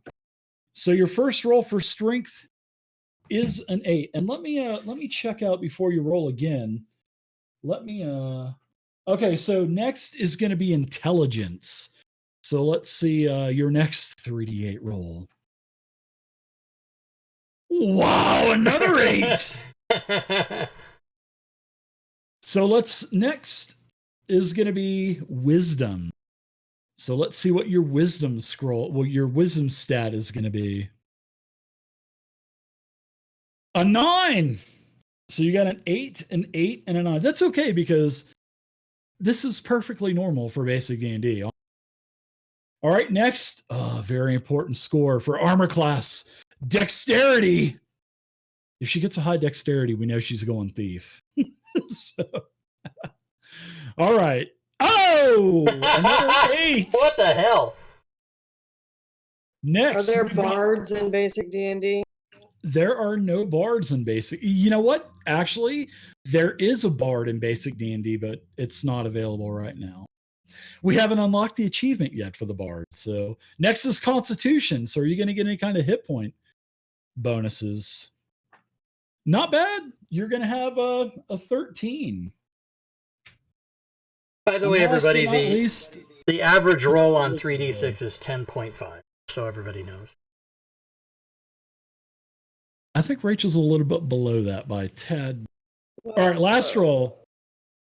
Oh, 7. God. So even though you're below the minimum, we'll raise it up to an 8 anyway. All right. So you're gonna do a wild card? So yeah. So let's kind of brighten it a little bit more. Do you guys want to roll an extra time, or would you rather just move that 13 con to another score? What do you guys think about that? Or do you guys just want to go with a wild die roll? Totally up to you guys. Oh, so she moves a 13 to another thing, it swaps out. Yeah. Okay. Yeah. So if she wanted to take her 13 and move it to her strength, which is an 8, she can just switch to 2, and that way she'll have a 13. What about the option to pick? What about doing that, or that's what I'm giving you? Yeah, that's what I'm saying. You guys can either switch one array of scores around, or you can have an extra roll. Okay. What would you guys do? Would you guys like that choice? No, but what I'm saying is, what if we had both choices? In other words, if you have both choices, is what I'm saying. Yeah. Okay. Good. You can either do a 7th roll, or you can switch one around. But what do you? That's what do, I'm giving Rachel. you.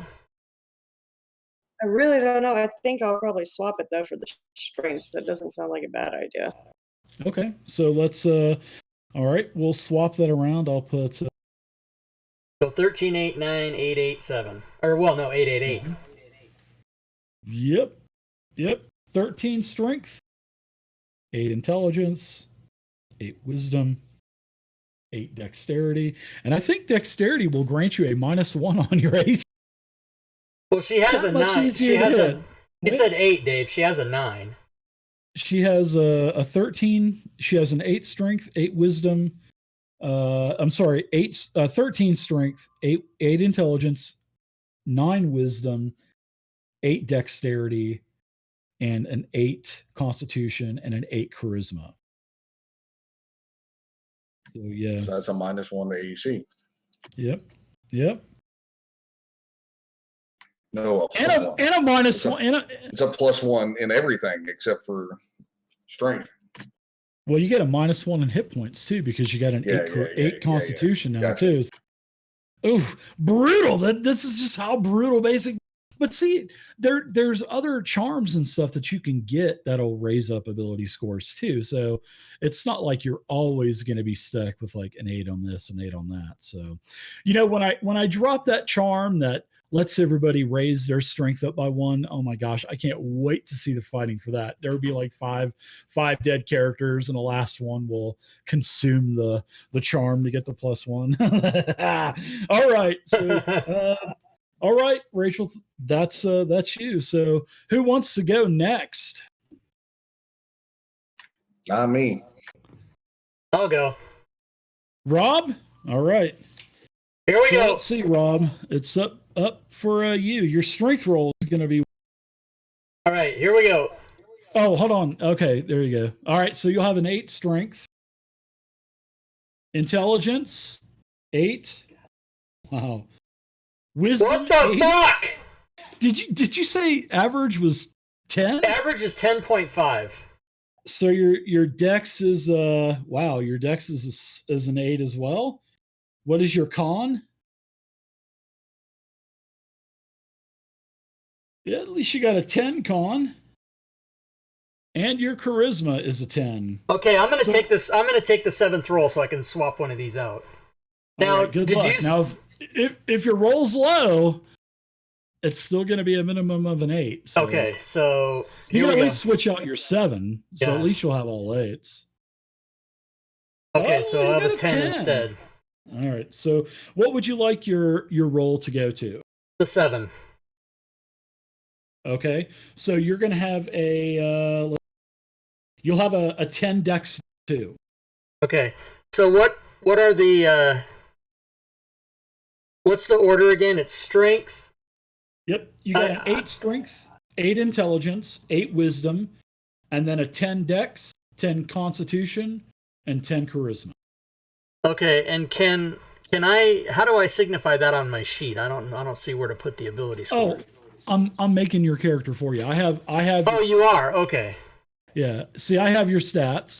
See Okay, how but- Rachel switched stats? But yeah, Yeah. I'm trying to I got you. decide what I want to do with those. So I guess look at the list and You could do humans for sure. You might be able to do a dwarf.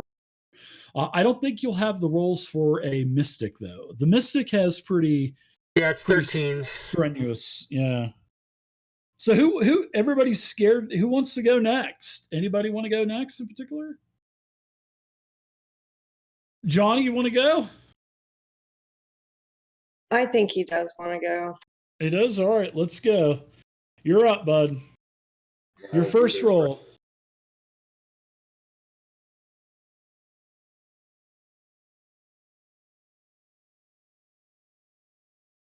Oh, look at that! Hornswoggle's got a 12. Out the gate. Yeah, he's a good one. All right, let's see what your second roll. Oh my goodness, Nice. he's got a third. That'd be a perfect elf right there. Off the bat, you can play a class, which is the elf. Next, you got an 8 wisdom. Your fourth roll. Oh my goodness. Nice. He's got a 16 dex. Boy, he's going to have an awesome armor class. Your constitution, you'll have an 8 constitution.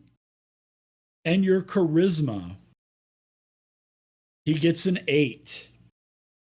So not bad, John. You definitely got the best.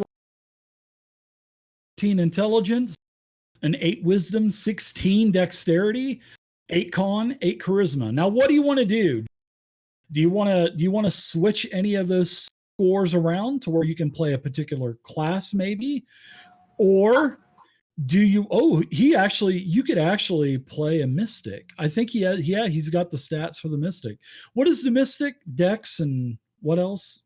13 and 13 wisdom. So wisdom, Dex, yeah. So you could play a. I mean, yeah. Think about what you want to do, but I'll give you the chance. Do you want to do another roll to replace one of your current rolls, or do you want to switch one of your numbers around? What do you think you want to do, Johnny? What do you think you want to play? What do you got in mind, bud?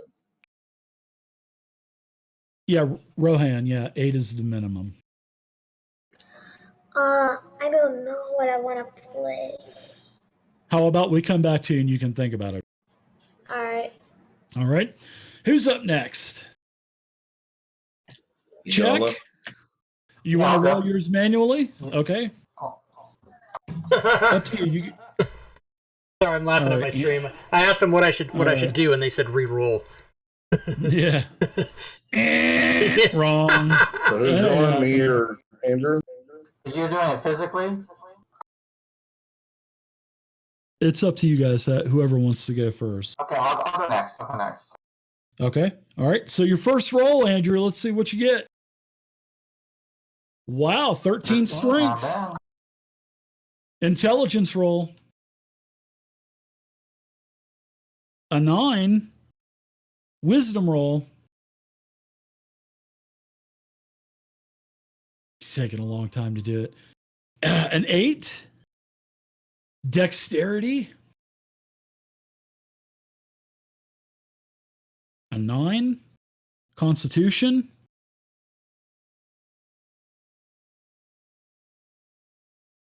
Wow, lowest of the night, but you still get it. You still get an 8 anyway. That's an 8. Yeah. Round And up then to 8. charisma. All right. So you get an 8. So what do you want to do? Do you want to I'll roll again. roll another one? Okay. All right. And then you can replace one of the 8s that you have. Oh, okay. So what do you want to replace? Which stat do you want to replace? I will replace the Constitution with that 11. Okay. Sounds good. All right. Very good. So Lance, if you want to tilt your camera down and show us those loaded dice you got. Load up those videos that you made with the 18 rolls that you can just click and play really quick. Too good. It's a little, but I mean, still an 8 is not the best gen throw. So having a minimum of 8, it's still a -1 modifier. So I think that's fair. I want their characters to at least last a session or so.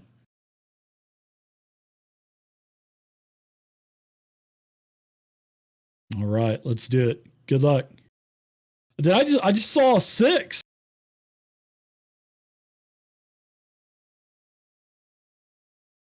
This is so hard. You got to roll them against the keyboard in a nice tight little space.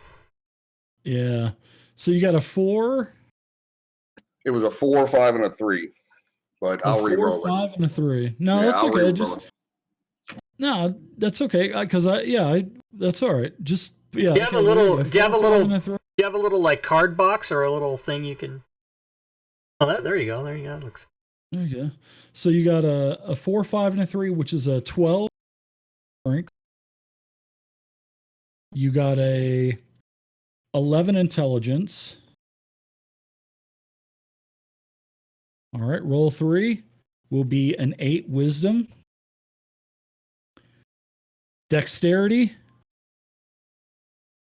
Ooh, nice. A 14 dexterity. Nice.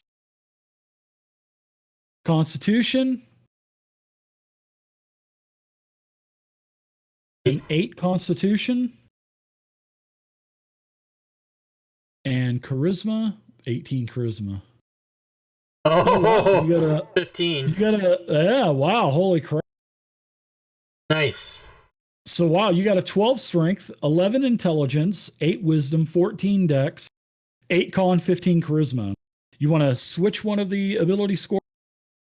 7 place one. I'll roll again. Ooh, good luck. Good luck. Yeah, it paid off. He's got a 10. So do you want to place con or wisdom? All right, so what do I got so far? You got a 12 strength, an 11 wisdom, 8. You got 12 strength, 11 int, 8 wisdom, 14 dex, 8 con, and 15 charisma.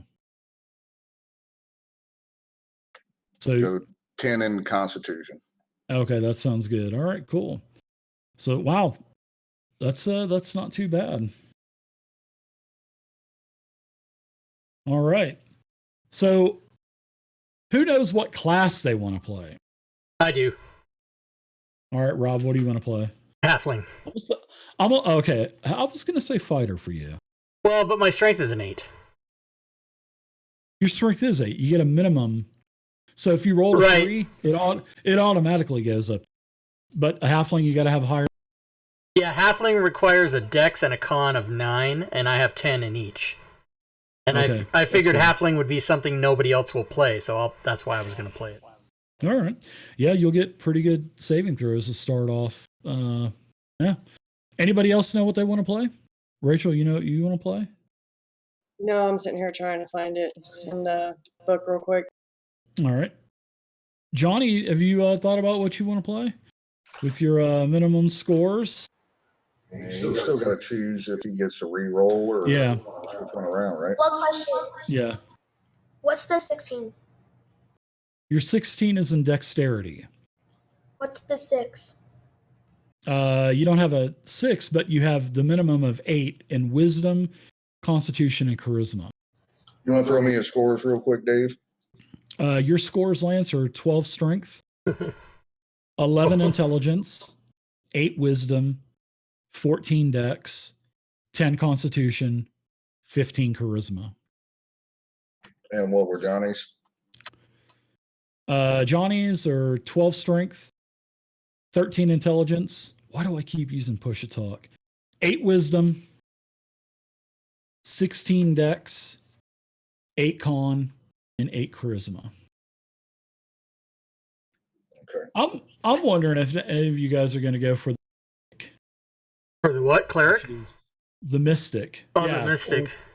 Well, yeah, but I couldn't, right? I don't have those numbers. Yeah, that's the whole great thing. Wisdom and dex have to be 13. Yeah. So does Johnny qualify for the Mystic? Wisdom and dex, yeah. All he'd have to do is switch his wisdom and intelligence around, and he'd have a 13 wisdom and a 16 dex, yeah. And a 12 strength. So he'd get at least a damage bonus to a +1. And that's the monk, right? That's the mystic. Yeah, it's called the mystic, but yeah, it's basically a monk. Yeah, he likes monks. Yeah. I say do it. Switch that score, baby. Yeah. You wanna switch to 2 and go monk, Johnny? Sure.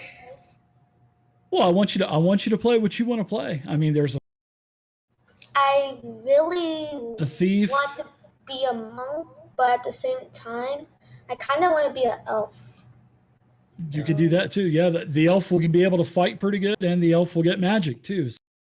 And you'll get magic at level 1. You'll get 1 spell at level 1. 1 magic user spell.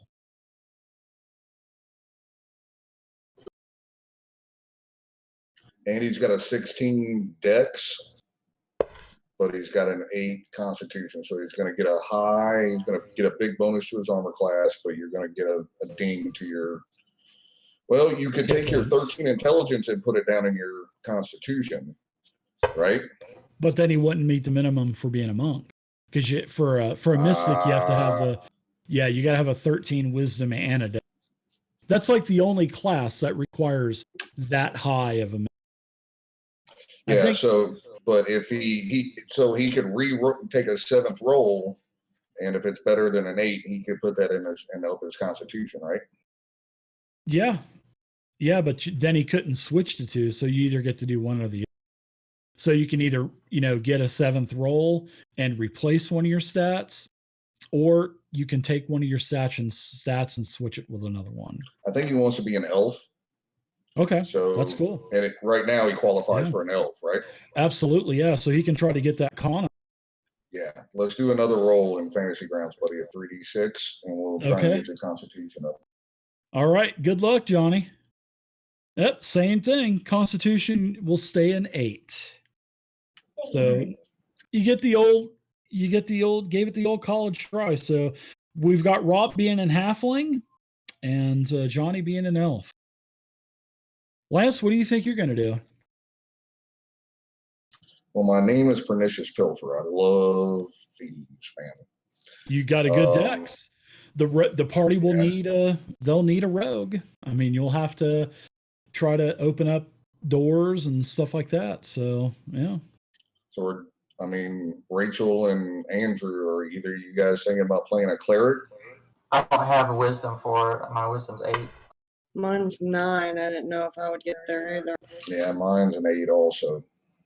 What isn't the minimum for a human 8, I think? Yeah, they qualify. They're just gonna get a negative probably on spells or something. No, there's no first edition does. There's no bonuses, spells or anything. So just talking it out, guys. So we've got an elf who's fighterish, but I would think we would probably need another fighter and a cleric. Yeah, I'm looking at either fighter or a dwarf. I was Yeah. down to those same two, a fighter or dwarf for myself. Yeah.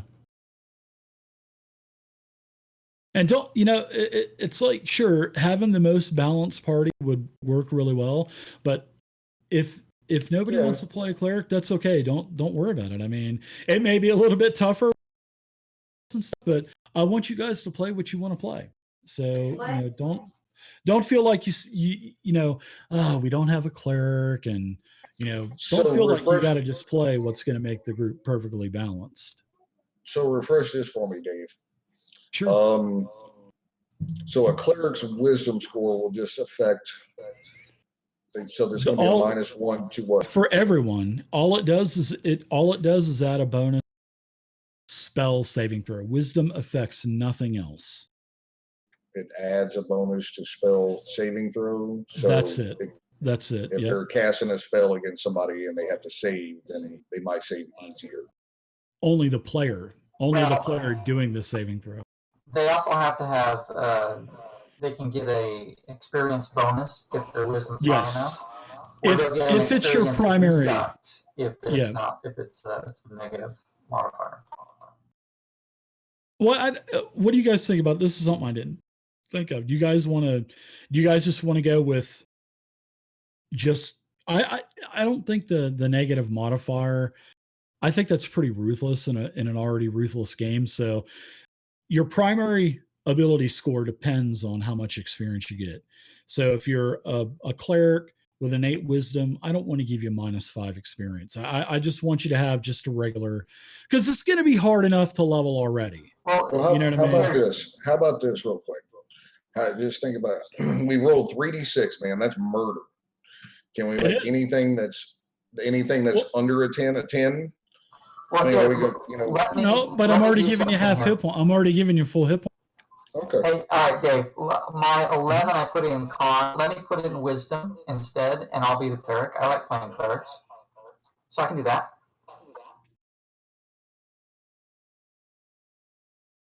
So, instead of you just want to switch the 11 and an 8. So you'll have the 8 con and an 11 wisdom cleric. Yep. All right, that's cool. We can do that. All right. Yeah, because that's basically, it's the same thing anyway, because you replace the 8 with an 11. Right. Switch it. Okay, so you're okay. That's cool.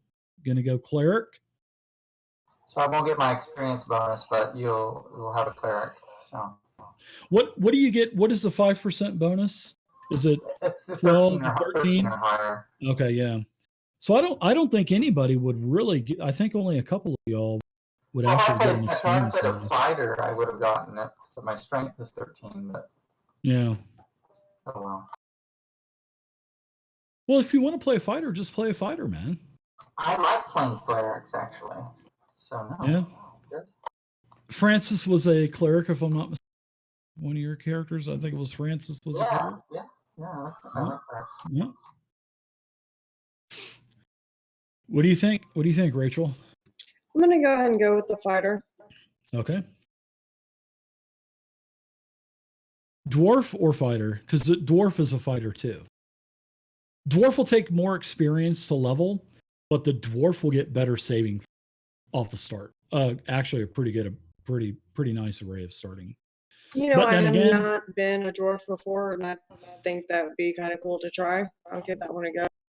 All right. So is your dwarf going to have a beard? That's the thing. Because that's like a myth. Yes, she will. Dwarves. Nice. All right.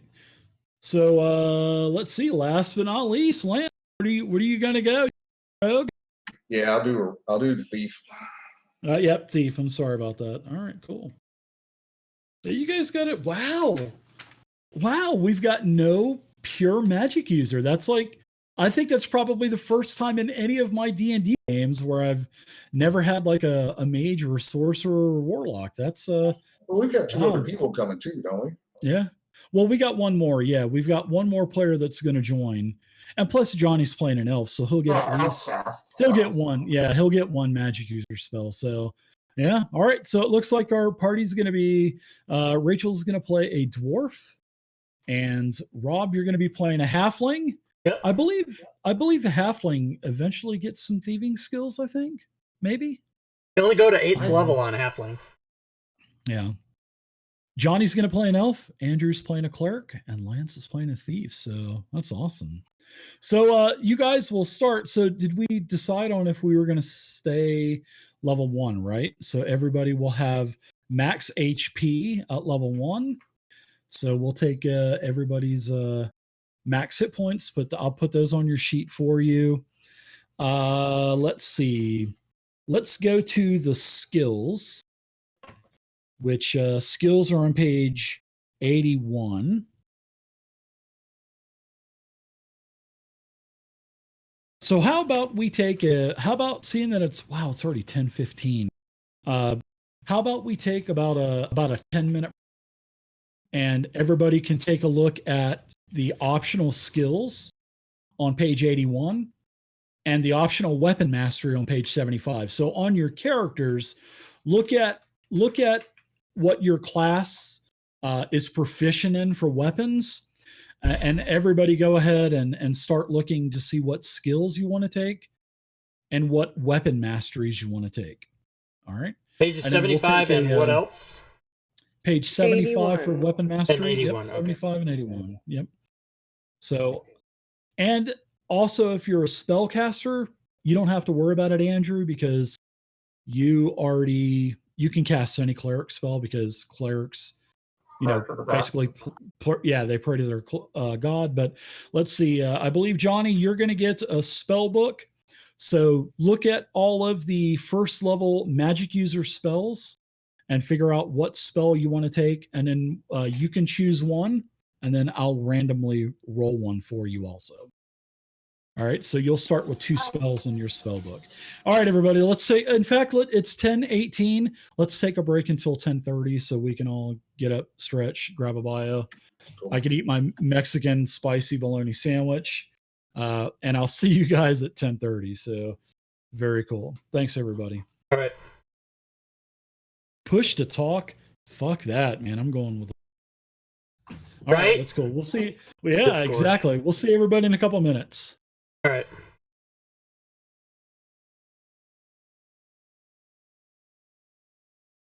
So, stream. I already went and got my cheese stick and Diet Coke, so I'm good. Let's see. No cleric. This would be a really bloody... There's no spell save DC in basic. So, I'm looking at... Wants us to pick a weapon mastery. In the D&D combat system, each character automatically knows how to use every weapon available to his character. And for it...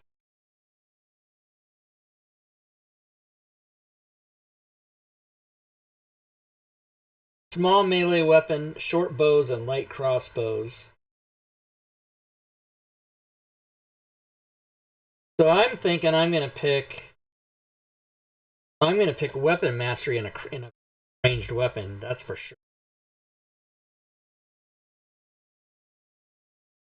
The following system gives a player class characters options to either study one weapon of its depth or study few weapons with less intent. I'm gonna max out on cross.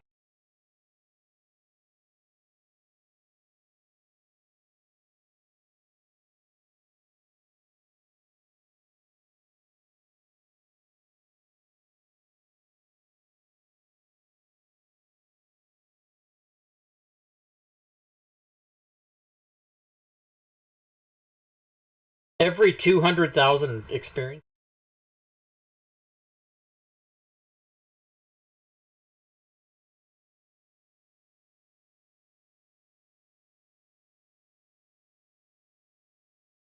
I'm the only one. I'm the only. They all left the chat. Wow, that's way more of me than I need to see. That's for sure.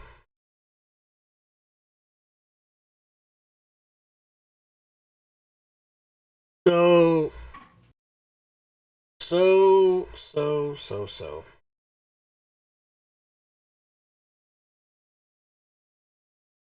You guys ever play?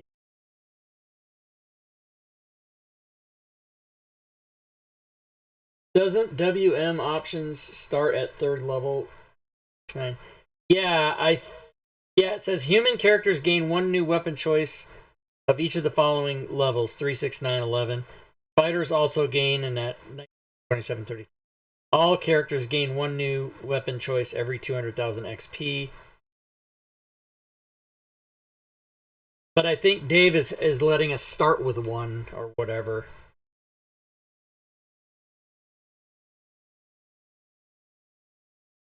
When a human character is started, he does not know how to use any weapons. He is given weapon choices. Demi-humans do not gain the use of weapon choices due to their longer lifespan. Demi-human characters start with a basic skill in all weapons, not restricted from their class. However, demi-humans can increase their weapon mastery through... Oh, so I already get this crap.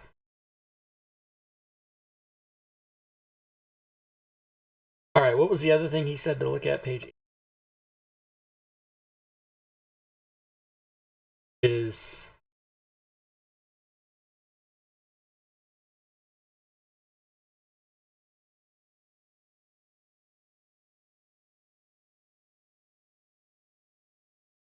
I'm the only one on the stream now. You shouldn't hear any of the other players because we're on break. But my sound shouldn't be dropping out.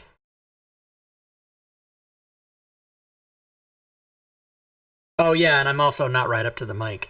Oh, do I have to be right on this mic to be? Yeah, I have my gain turned way up so you can't hear. Here, let me fix that.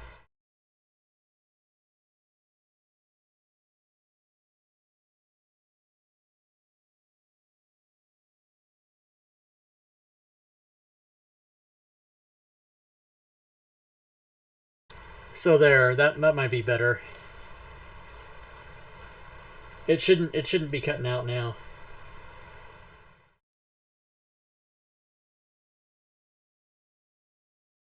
Yeah, I can't be a mystic. I don't qualify. I'm definitely being a halfling.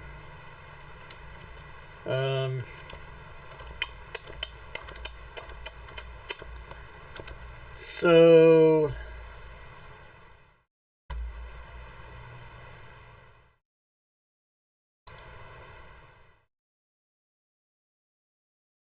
page 81. I forgot what I'm supposed to be looking at here. Individual weapon descriptions. Beginning skills. Oh, skills. Characters have an intelligence of more than 12 start with 4 skills. All first level characters start with 4 blank skills, often called slots. Okay, so now I need to look at my skills.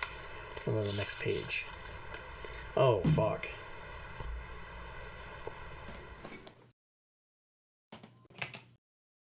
So I guess I'm going to definitely skip the first 3 categories because I have 8s in that. So I need... So I can choose from the dex skills, the constitution skills, or the charisma skills.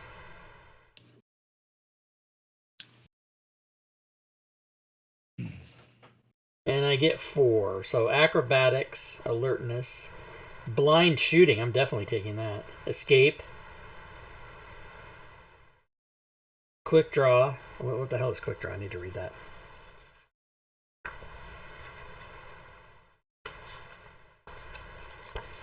Quick draw is MNPQ. A successful skill check with this skill allows the character to knock and fire an arrow with a +2 bonus to individual initiative. Oh yes, I'm getting that because I'm going to be a crossbow dude.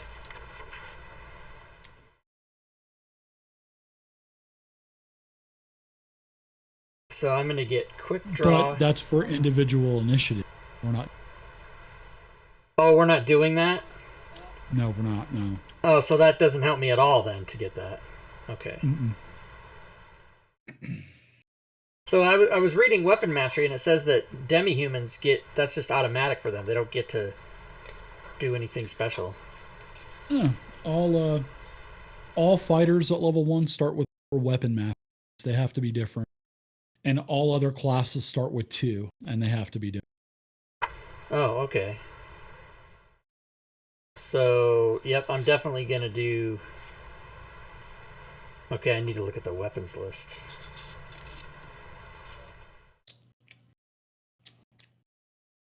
Small melee weapons. Where the hell is the equipment list? Oh, it's back here. I'm going to do... Damn it! There's a 5,000 equipment list. You should see 40. There's like 50 suits of plate armor. Yeah, I know. Suits It's insane. Okay, so I'm going to do... Oh, God. I'm going to do small... Okay. How do you find the categories? Oh, small. Small, okay. So I can do a hand axe, or I can do a blackjack. This is 1d2 damage. Fuck that. A torch. Fucking. So it looks like I'm gonna be a dagger dude.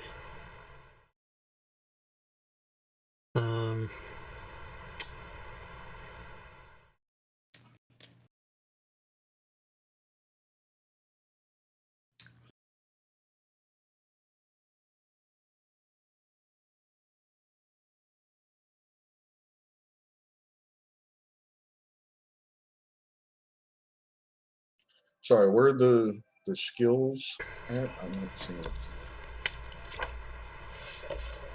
I hear you enjoying that burrito, Dave. That's the bologna sandwich. Got it. I found it. 75 and 81. Hey, you hear me eating that? Yeah. It sounds delicious. This shit fucking is hot, man. They put peppers on it.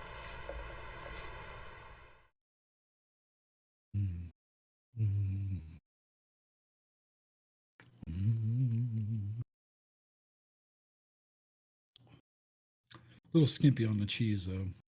Short bow or light crossbow? So which is better? 1d6, 1d6. The light crossbow can do way more distance. Range. Yeah. Yep. So light crossbow, and I'm looking at being like confined to like a dagger. Oh no, short sword is small. I could do that. Blowgun. Okay, so I think mine are going to be a short sword and light crossbow for the halfling. Are you writing this down, David?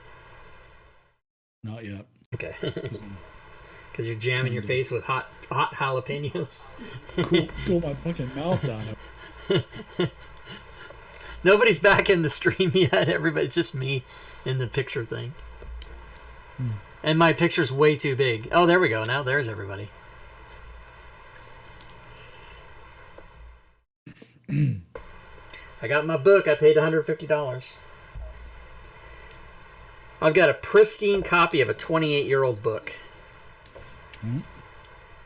Shoot, you can get a print-on-demand one for like $30. Yeah, I was gonna do that, and then I was, I was so excited when you told me about the game, and I thought I'll just pull the trigger on the order. This was before I spent my life savings on the studio. Now I'm completely broke. But I was reading that some of the print quality for DM's Guild is not good for the printed books, but I guess they've improved it, so I could have got it for like $30, but now I have a copy to put on my shelf, I bought one. And I read the same thing, but I'm like, well, sorry, I'm like choking on my fucking. But I actually wanted to see for myself. So I bought it, and it's beautiful. I mean, it's color, and the pages are spot on. They're not like tilted and shit. Really is it nice spiral bound or is it hardback book? No. Here it is right here. Let me turn my camera. I got my breadcrumbs and shit off my. chest. Yeah, here it is right here. It's a beautiful book, man. Oh, it's really It's thick, like- huh?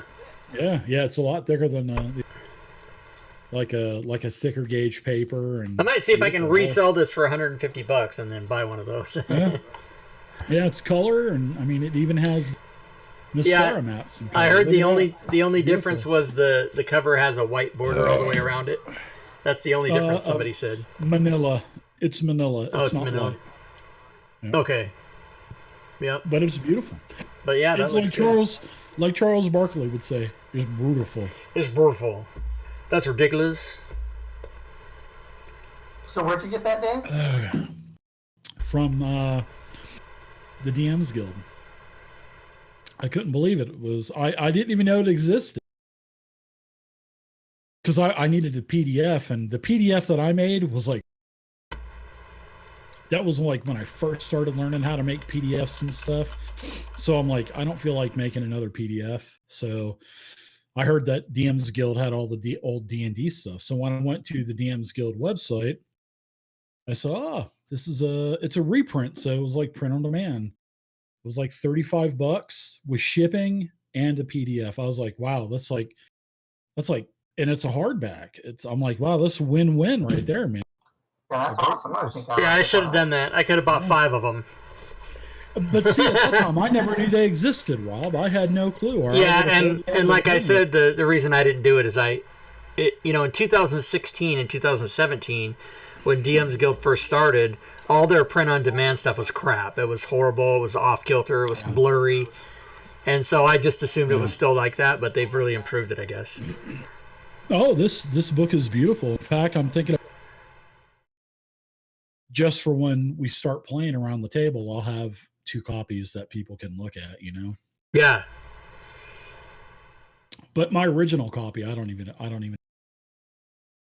Yeah, So- Knucklehead, I don't know if I can resell this. I mean, it's all that I've done is open it and looked at it a little bit. It's still in the best condition, but I don't know if I'm anybody's sure going to you give will. me my $150 for it like I had to pay. D&D, basic D&D stuff is like super, super sought after now. And I just actually got the last 2 books. I have all 155 basic Dungeons and Dragons. Yeah, that's awesome. These are the last 2 I needed. Wizard's Almanac 1 and 2. And these are post Wrath of the Immortals. I don't have the Wrath of the Immortal. I need 8 box sets still. That's all I need. But in Wrath of the Immortals, it takes Mystara, and the Immortals just destroy the whole world. So these 2 books are to make up for all 15 Gazetteer books that I Yeah, have. nice. So it goes to like 450 pages down from like 1,500 pages. I'm like, but I would never use these in a game because I love the Gazetteer books way too much. So, but these books actually still have the new maps in them, and you can't even find them with the maps still in them. They're usually about $100 a piece without the maps. But these books are from 80. What are these? These are from what? 80, 87, I think. Yeah, these are from 87. And they're in like perfect condition. And I got both of them Seattle Goodwill bookstore for $99 with free shipping. So, but yep, now I got all the books. Now I just need 8 box sets. But it's like Wrath of the Immortals is like $250, and Immortals is like $200. So I'm like, I'll only be able to buy one every once in a while. So.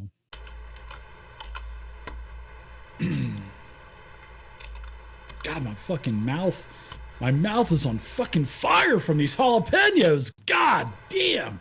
And I love hot food, but man, I just ordered some 2 million Scoville chicken wing sauce. It's called the Bomb or something like that. And like a jalapeno is like 1,500 Scoville, I think. But this shit's like 2 million. I don't know why I'm going to do this, but Why are you doing that, dude? That's not good. yeah. Well, I'm just going to put like a little dab of it. I just wanted to try it. Well, I hope you don't die. Thanks, Andrew. I hope I don't either. What do you got, Johnny? Is that pizza? Chips? Tortilla chips. Tortilla chips. Good for you.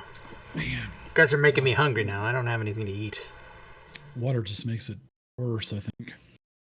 God, I live in Texas. I should be able to just say, hey, y'all, a jalapeno? No problem. Shit, man. Shit just... Get some milk or even better chocolate milk. That's the best thing for it, Dave. Yeah, that's what I should probably go get real quick. That's all good.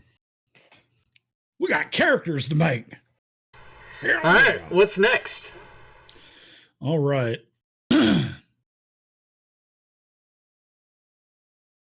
All right. So yeah, next we have let's go with all right, max hit points already be there. Let's see. Let's do weapon mastery. So let's see.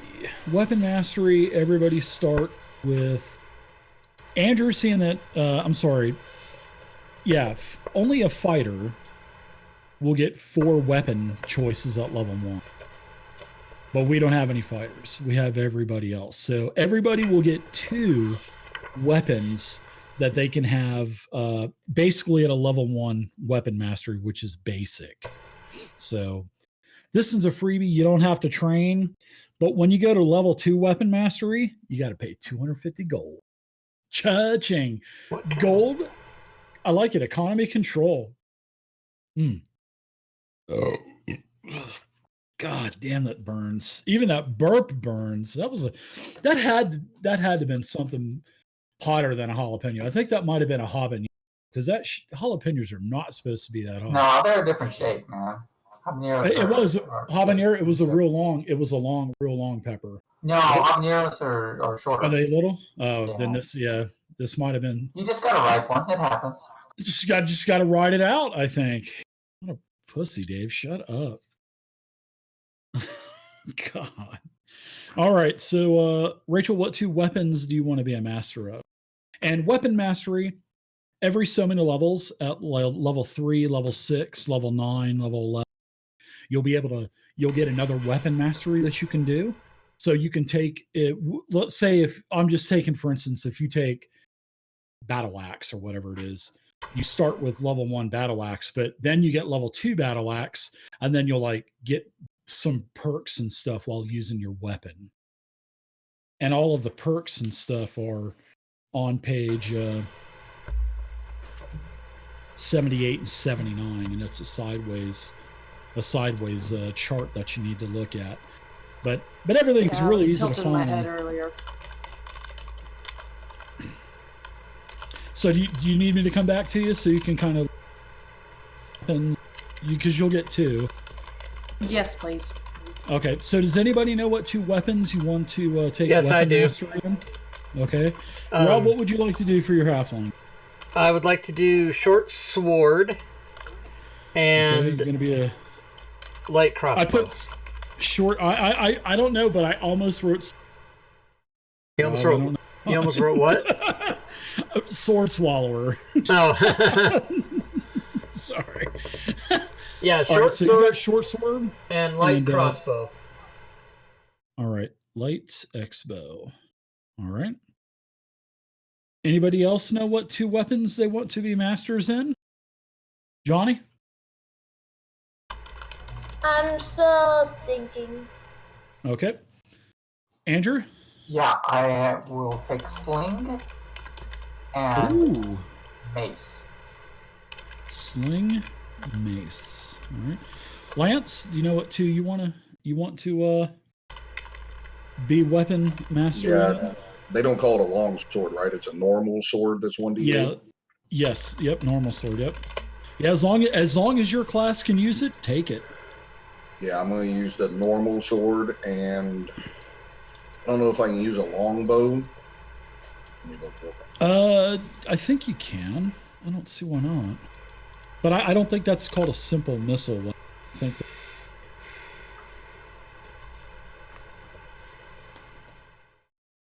I can use any missile weapon or any one-handed melee weapon. All right, so I'll good. use a longbow. Okay, sounds good. And like I said, at level 3, you'll get to upgrade you can go to, because right now you'll be level 1. And Okay. then level 3, you'll get another weapon mastery. You'll pay your 250 gold.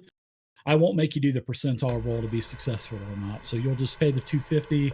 You know, the group will have downtime and you'll have be weapon 2. But you'll notice, like, we'll take a look at the normal sword. Let's see.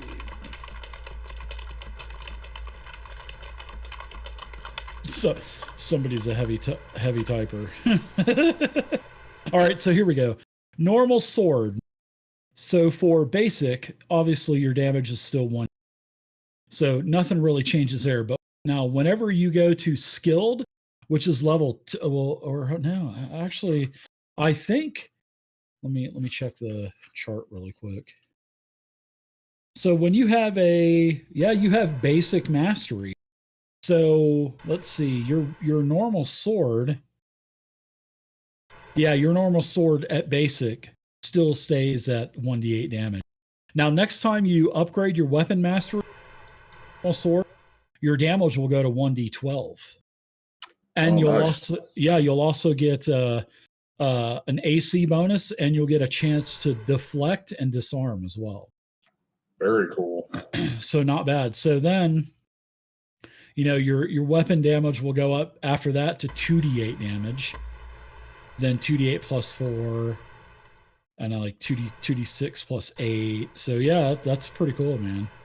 Yeah. So just to clarify, there's no melee weapons that you use dexterity for, right? Everything will be strength. Everything is strength, yeah. Okay, I'll go with the normal sword and the long bow. Okay, very good. Let me go talk to Johnny for a little bit. All right. Rachel, how about you? Did you figure out what you wanted? I've been looking at a halberd. Ooh, going with a big old two-hander. I like it. Wow. Yeah, halberd's 1d10 damage. And basic, you can do hook and disarm, which we'd have to look up what hook. I did notice that I have to rotate the pages back and forth, so it's taking me forever because every time I do it, it resets me on page 1 again. No, that's no problem. There's quite a few large weapons. There's the halberd. There's also a pike. There's a poleaxe, a polearm. Then you got your standard, you know, your big two-handed hammer, your two-handed axe. But I think the dwarf can pretty much use anything. So that's I think that's one of the cool things about the dwarf. Sort of like the fighter, to where they can pretty much use anything they want to. They're not limited with just like small weapons or anything like that. Is the battle axe 1 or 2 hands? Let's see. The axe. Battle axe is two-handed. Yeah, two-handed. And then for the battle axe, so it stays at 1d8 damage, but 2, but then you'll get a 2 AC bonus too while using your axe. And then you can take like a delay action or delay effect. I'd have to look that up. But then your damage will go from 1d8 plus 2 to plus 4. Wow. And then 1d8 plus 8. Wow. And then to be a grandmaster in a weapon, 1d10 plus 10. Holy shit. And a 4 AC bonus. That's crazy. Then later on, not only will you be able to delay, you'll be able to stun opponents too with it. So that's kind of cool. Well, when you put it like that, but that poleaxe has got a lot of. Can you explain the bonuses on the poleaxe? Let's see, the poleaxe. Where's it at again? I am trying to find it. There it is, poleaxe. Yeah, you'll get deflect. You'll get an armor bonus too. Not as good as the battle axe, but you'll get 1d10 plus 3 damage, and then 1d10 plus 6. Wow, and then 1d10 plus 10. And then, wow, you're as Grand Marshal, which is, Grand Marshal, you'll be able to get probably low teens. Then it goes like 1d8 plus 16. That's like crazy damage. Plus 16 is like crazy. Especially if you do a smash attack, that would be like 1d8 plus 16 plus your strength score. That would be like plus 30 damage or something, some crazy number like that. But it would almost be the same with the axe too. But yeah, the pole. But then there's also a little bit of information about each weapon too. So you may want to read about the poleaxe, because I think the poleaxe may limit you to like confined spaces and stuff like that. So if you're in like a narrow dungeon corridor, it may not work as good as like out in the wide open. You know what I mean? So trying to find the. All right, there's the weapons. So. How about a battle axe then? All right, let's see.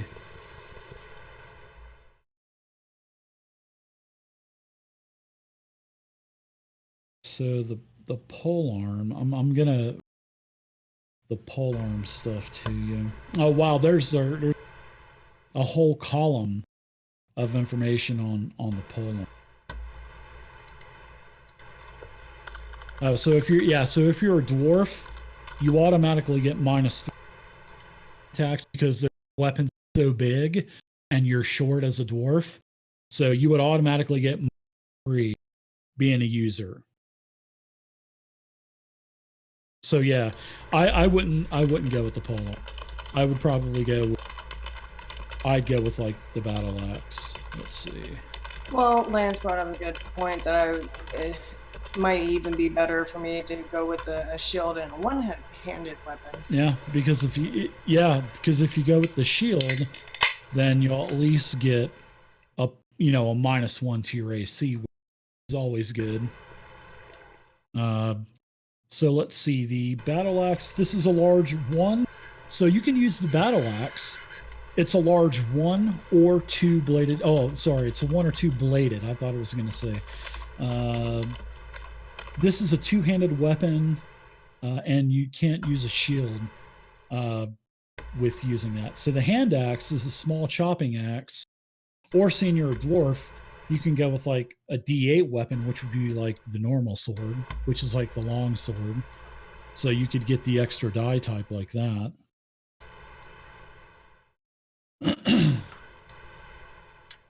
I say if you're going to be, just me, Rachel, if you're going to be a dwarf, I would say use a shield and a hand axe. I can do that. That hand axe is a 1d6. You get 2 weapon proficiency, so you can go with normal. And if you want to carry around that 2-handed battle axe, oh, it's okay. You're still going to get 2 weapon matches, so you can still do normal and 2-handed battle axe. I mean, hell, sometimes you can just say, the hell with it. I throw my shield down, and I'm going to attack this dude with my 2-handed axe and split his head in half or something like that. So you're still going to get 2 weapon masteries at level 1. So. Okay, then I'm good with that. The hand axe along with the battle axe. Okay. Hand axe and battle axe.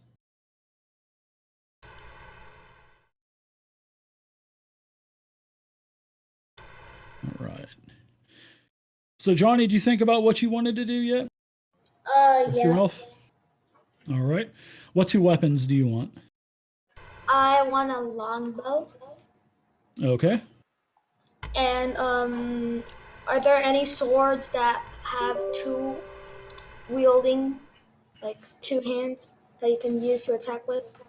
Yep. There is the 2-handed, I think it's called, is it the 2-handed sword? Yeah, there is now the bastard sword is a 1 or 2-handed weapon. So you can use it either or. Now, but as for your weapon mastery, you have to define what type of specialization you want with that sword. So you can still use the bastard sword 1 or 2-handed, with your shield, or just throw the shield down and, But for your weapon mastery, you have to define. You want to be specialized by using it one-handed or specialized two-handed. So, quick question. What's it going to be like him transitioning from a longbow to shield and sword? Is that going to take 2 turns? It takes an entire action to pull out a weapon. So, and you only get one act. It's not like basic Dungeons 5e where you get to have movement, you get to switch weapons while you're moving, you get to attack, and then you get a minor action or a quick action. It's not like that. In basic D&D, you just get to do one thing in the combat round. If you want to move, you get to go first. Or if you want to shoot a missile weapon, you can't move, but you can shoot your missile weapon. That's how it works. You get one action per turn. So switching out from longbow to shield and sword would be one action. It would take a round. It would take a round. So if you're fighting one-handed and you see maybe a lizard man shaman or something casting out in the background, and you're just like, dude, I'm just gonna jump and split this dude's head in half, then you could just drop your shield and run, and then switch you're gonna have to take one round to run to get there, and then the next round first you can drop your weapon and pull out your axe. So that's your round. Next round you'll have to run, and in the third round you'll be able to attack. So, but combat in D&D goes a lot quicker because of that. So, because everything's like, all right, what are you doing? What do you do? Everybody that's running, go. Okay. Take your action, stuff like that. So, yeah, I'm sorry, I get all of that. So, shield and bastard sword. When he goes from longbow, is it going to take 2 actions to go shield and sword, or just 1 action? I would say one. To get your weapon out and stuff. Yeah. And the shield. Yeah, I would say 1 action. Yeah, 1 round. But then you're going to have to take another round to move to the too. So there's I get that. Yeah, I get that. I'm just talking about, is he going to have to go 2 rounds to go? This round I pull out my sword, and next round I pull out my shield. I'm sure some will probably say you got to take 1 round to pull out your shield, 1 round to pull out your weapon, 1 round to do both. So I'm cool with that. So yeah, I'll go with the longbow and the bastard sword. Okay. So with the bastard sword, you want your training to be using it one-handed or two-handed? Because if you're going to be using a shield a lot of the time, I would probably say one-handed mastery. But if you're not going to use a shield, and if you're just going to switch between bow and two-handed weapon, I would say go two-handed. But if you're going to be using sword and board, I would say probably one-handed bastard sword. Well, he's got a really good dex, so I'm thinking about just letting him go two-handed sword, full-blown two-handed sword. Yeah, you could do that too. That'll be easiest, buddy. Why don't you just go two-handed sword? All right, two-handed. All right, two-hand bastard sword. No, I was going to say two-handed sword. Two-handed sword. Okay, no bastard. Yeah, right. All right.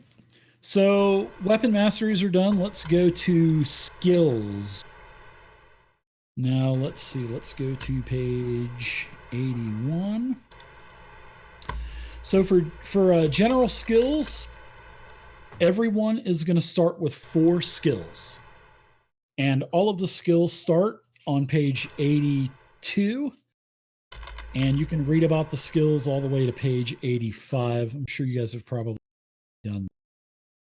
Now, everyone will start with 4 skills, but if you have an intelligence bonus, so basically, if anybody has a 13 or up intelligence, which Johnny, you'll be the only one that gets 1 extra skill.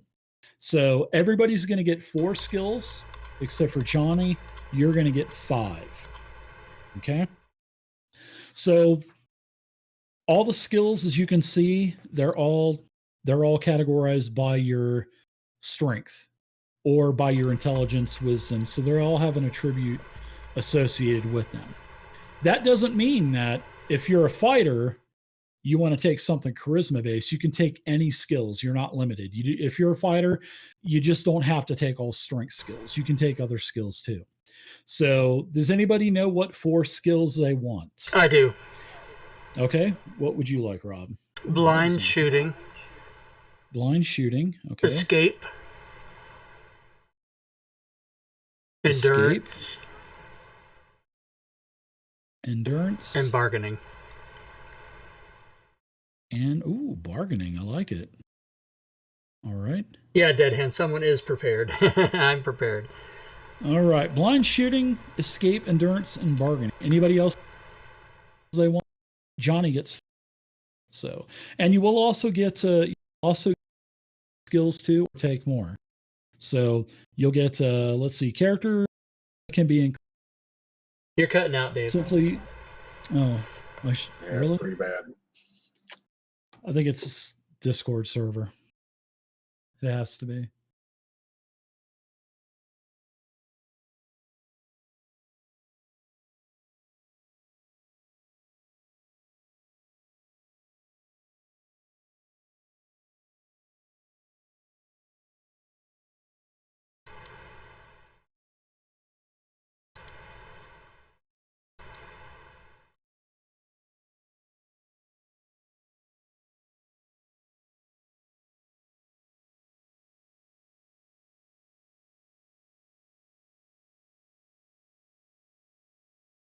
Can you guys hear me now? Yeah. All right. That's Let me know if it's breaking up again. We'll switch to another server. Hopefully it doesn't do it again. Okay, so anybody else know what? Well, you will get more skills as well. So as you get higher level, you'll be able to, like I said, take more skills and upgrade you on the one. And if you upgrade any skills you have, it basically gives you a +1 modifier to your roll. So I hate to say this. Would it be possible to review skills tonight and email them over to you in the morning? Sure. Yeah. If you want to do that, that's fine. Yeah, I apologize. We haven't read up on anything like that. That's okay. We have 2 weeks from tonight before we play.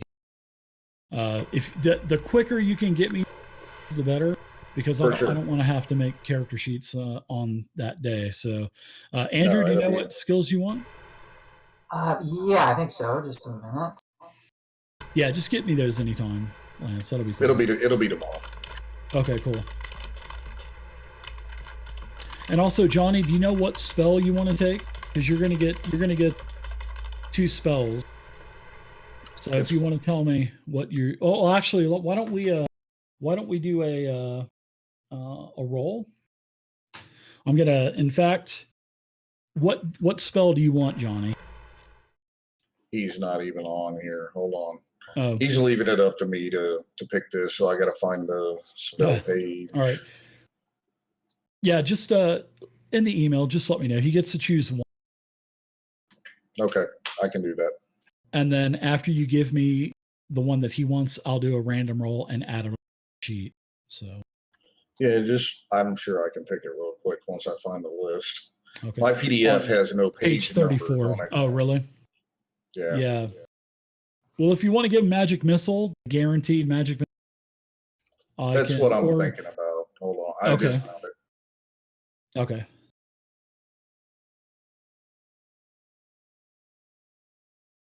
And plus Johnny gets 5 skills, not 4 too.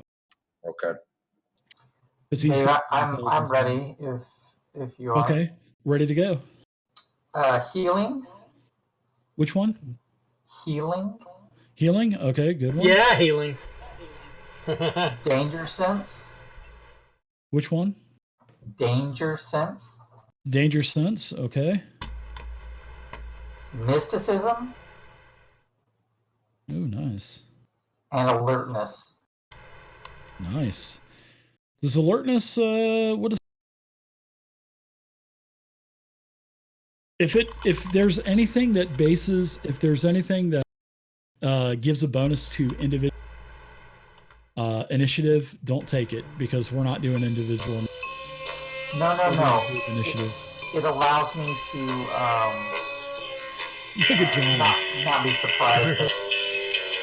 Okay, that's cool. So I can draw a weapon without losing time and avoid the effects of surprise and to wake up at the slightest out of place noise. Wow. So it's not an initiative thing. Yeah, that's cool. All right, so I got you.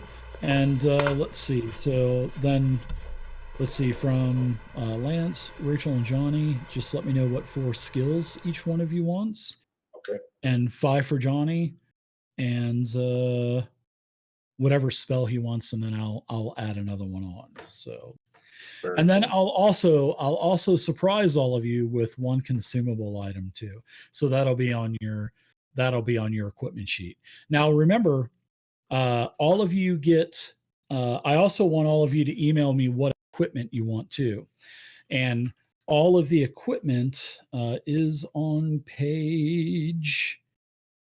Yeah, we got to drop, or we got to roll. It is on. Yeah, it's on page. Yeah, I need you guys to one last. We need to roll for money, and page 69 is the adventuring gear. So. Let's see. Let's go back. Yep. Let's go back into Fantasy Grounds, and everybody a 3d6 roll, and then we'll multiply it by 10. Lance, if to roll that on the table, just tilt the camera down.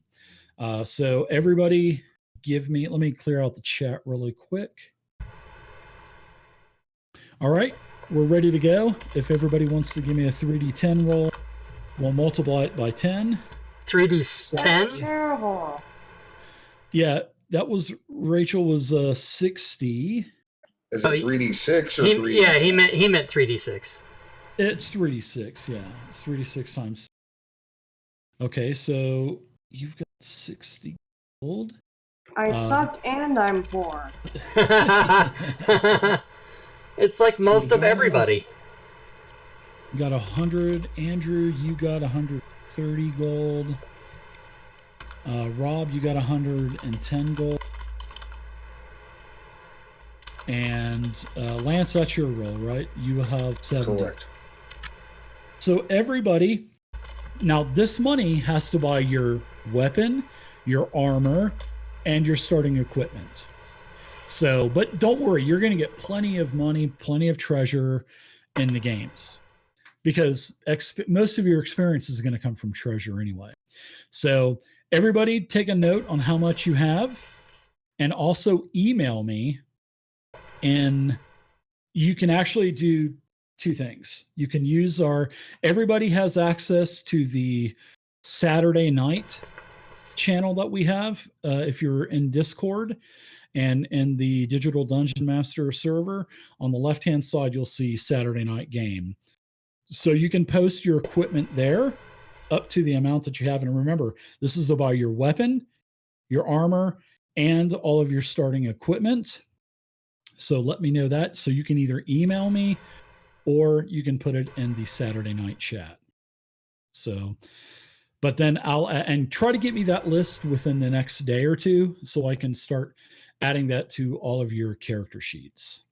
So, and then I've got one more person that I'm going to try to bring in. Hopefully they'll be able to commit to it, but I have a list of people that want to play anyway. So. Who's the other person, Dave? I forgot. Diablo Bob is not going to be able to play, so I've reached out to Tier, and the Tier was in one of my games a couple of years back, and actually he's in a couple games. We played some 4E, and then we also played some Savage Worlds too. So, boy, it's too bad Diablo Bob couldn't do it. That would have been fun. Yeah, he's got a bunch of stuff going on. So yeah, but. Yep, we'll get Tier in, and if Tier can't do it, then I have a other list of people as well. So, but heck yeah, it's gonna be fun. We're gonna have some fun, that's for sure. So, and you guys actually have a really nicely balanced party with having a couple of you guys got 3 melees basically, and actually 4 melees, 5 melees, including the cleric. So, and then you have Johnny will have a spell once in a while, and Andrew will have spells. So, yeah, I'm excited. So, yeah, Backstab. It's gonna be cool. Yeah, you get backstab. Yeah, times 2 damage, and then it goes to like 3 damage later on. Well, we were talking about that last time we got together a couple months back. I totally forgot about the backstab for the rogue. But I'll have all that stuff on your character sheets. I'll have all of the, set spear versus chart, but nobody's using spears anyway. So, but I'll have all your spells on your sheet. I'll have all first level cleric spells for you, and I'll have your spells on your sheet for you, Big Johnny, and yeah, we'll have a good time. So, but when you guys get your all your treasure and magic items and stuff, you can buy items. You can buy.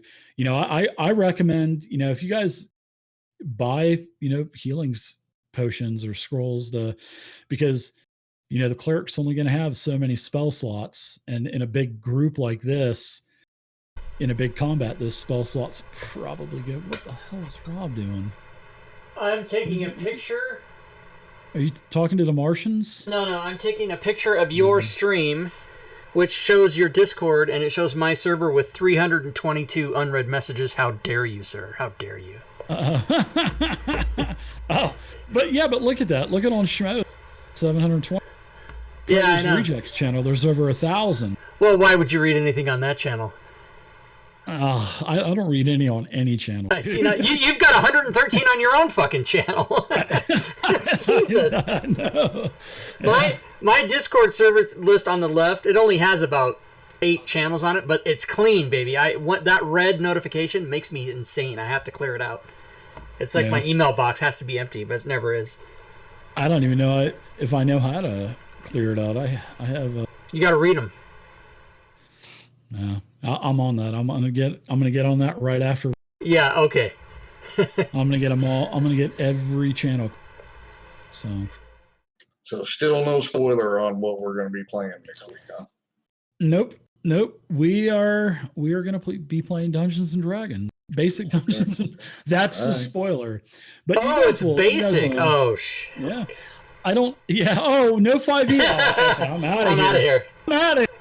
So I'm not worried about a backstory or anything like that. Not until you guys get a couple levels, and then once you get a couple levels, you get a little bit more established, and then you guys can start coming out of the woodwork. But we will be starting in a town. I will be saying that.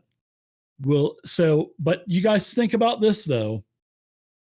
Do you guys want to just be total strangers, or do any of you know each other, or any kind of generic, beginning game stuff? We may be starting in a tavern, we may not. It just depends on. Every D&D game starts in a tavern. Not all of them. Elves and dwarves don't like each other. Well, yeah. Well, I think there's only one dwarf, so she's a friend of herself. She's a friend of herself. That's classic. Yeah, just remember the elf makes you breakfast every once in a while, man. Or the dwarf makes you. The dwarf makes you breakfast. Every little real life crossover. Right. But I think I got all the information. So just let me know what skills you guys want. Let me know what you guys want for equipment, your weapons, your armor, and I think that's gonna be about it. But just. You guys can also talk in the Saturday night game chat. Everybody's already got access to it, so you guys can discuss if you guys want to be an adventuring party, or how you guys came together or whatever, and then we'll talk about it as we start next game. So, but this is the way that I want to start doing all of my games now. I don't want to do year-long campaigns anymore. Those are absolutely done. I will never do long campaigns again. I just want to do, all of the basic D&D stuff is like 32 pages, 64 pages max. Some of them are 64 pages, but I just want to do like a 32-page module where we'll have a blast with it. We'll take a couple months and play it, and then we're going to play something else. So there's a chance, hell, we could even come back and do Savage World Zombie Apocalypse Season 3, because I've done two Zombie Apocalypse games, so I may do a third. So you guys just be open for playing some other games. And it's no problem if you don't want to play in a particular game. So I'm going to be running 4E Essentials. Andrew, I think you'll be happy with that. So I'll be running some 4E Essentials. If you don't want to play 4E, Rob, I know you're not a fan. You can sit 4E Essentials out, and then when we start back up playing D&D Basic, then you can just come back in. So I'm going to give the players freedom to jump out for, if you don't want to play Savage Worlds, no problem at all. You can take Savage Worlds off, and I'll pull another player for that game. And then when we go back to D&D or one of the other games that you have character in, then you can come back. So I'm basically going to be playing nothing but basic Dungeons and Dragons, Savage Worlds, or Essentials 4th edition. Now, I may add in Pathfinder 2 later on. So if I do decide to do Pathfinder 2, then we'll do one AP book at a time. Every adventure has 6 books. So, and each book is usually about 70 pages or so, and then there's like 30 pages of fluff and extra monsters and stuff. So, but if I haven't decided on this yet, but if I decide to do Pathfinder 2, then we'll do one AP book at a time, and then we'll go do something else, and then we'll come back. But the days of me starting campaigns and not finishing them, I don't want to do that anymore. Like we started Starfinder. We never finished Starfinder. We started Dragon Heist. We did finish, but I just don't want to do 5th edition anymore. So maybe one day later on, maybe we'll do something, maybe a short adventure or something like that. But I just want to play other stuff. I've been playing 5e for 6 years, basically 6 straight years, but 5. Yeah. So but that's what we'll do. So if you guys want to sit out any game, that maybe we'll do some, I want to do some Savage Worlds East Texas University, which is like a crazy, you know what I'm talking about, Andrew? But I want to do ETU, and it's broken up into your freshman, sophomore, junior, and senior years. And it's like college kids at a East Texas University. You got like jocks, you got cheerleaders, all these different cool classes you can play. And it's all about Ouija boards and demons and devils and stuff like that. And, I think that would be pretty fun. It's really, I thought it was like, when I first saw that come out, I'm like, this looks dumb as hell. But as soon as I started reading it, I was like, this is ingenious. I want to play this. So we'll probably do like East Texas University. I won't do any fantasy with that. Unless I do Evernight. Evernight that was the very first Savage Worlds adventure that ever came out years ago. So I might do Evernight, which is actually cool. I love Weird Wars, which is like World War II. And nothing but like vampires and werewolves and, mummy Nazis and mummy Italian, mummy Americans. So yeah, we'll probably do that. There's a new colonial one. So same thing. You're in the colonies, you're trying to fight off the British, and there's all these weird creatures and stuff. So we may do that.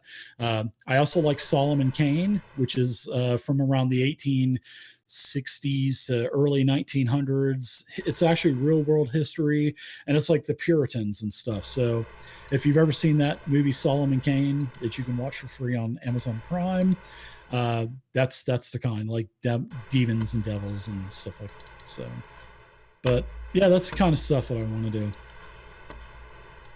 Sounds good. So are we playing next week? I heard 2 weeks or something like that. Every 2 weeks, right? We're gonna play every other week, and okay. I can't wait. I feel, because I had a hernia surgery about a month ago, and for the 2 years prior to that, man, I was in like misery. I was in a lot of pain, and when I went to Florida to go get my mom towards the end of last year, that just made it even worse because I had to move her whole house by myself. And of course, with like 10 boxes left, my son and his 3 friends show up. Oh, we're here. We're ready to help. I'm like, dude, I already moved everything into the truck by myself. I said, you guys can leave. I said, I don't even need you guys now. I said, they were like grabbing boxes. I'm like, oh no, I got it. I did all this. I'm going to put those last 10 boxes on myself. So, but yeah, so that's what I'm going to do. Like I said, if you guys whoever doesn't want to play 4th edition Essentials, you can step out for that round, and I'll have someone else come in, and then we'll just kind of rotate people in and out, whoever want to play this or whoever wants to play that. So, but I think it'll be fun. And like I said, I might do Pathfinder later on down the line, but there's just so many great games out there, but just not enough time. I mean, I love 13th Age. I just don't want to, don't want to put too many games in there. I like Shadow of the Demon Lord, but no time for it. So, but I think that's it. It's wow, it's already 11:15. So thanks for hanging out, everybody. And I love to see these rolls. This is like awesome. It's awesome. The highest ability score is Lance, you got a 15. No, Johnny's got a 16 dex. Yeah, that's the highest. Dex. Yep, we got a 16, a 15, a 14, a 13, a bunch of 13s, and a bunch of 12s, and a bunch of 8s. Holy cow, do we have? Everybody's got at least one. What do you think of that 15 charisma, man? 15 charisma is an absolute waste. No, but at least you'll get, hey, but I mean, if you take like charisma-based skills, yeah, exactly, stuff like that, you and Rob can go in there and bargain the hell out of, stuff. Yeah, he can talk to him, and I'll steal from him at the same time. You're gonna get me killed. Yeah. Oh, and how about your, and we've got a bunch of, I'll be putting the charts on all of your character sheets too. So, Lance, it's not like D&D 5th edition where you're going to have +8 on all kinds of like thievery and stuff. Dude, your thievery skills list is not going to be good at level 1. No, it doesn't even come close to 50-50 until like 10th level. Yeah. I think you have yeah, exactly. I think you got like about a 15-20% chance of successful disarming traps. I think it's like 10% at first level. It's not very good. It's going to be great. I love it.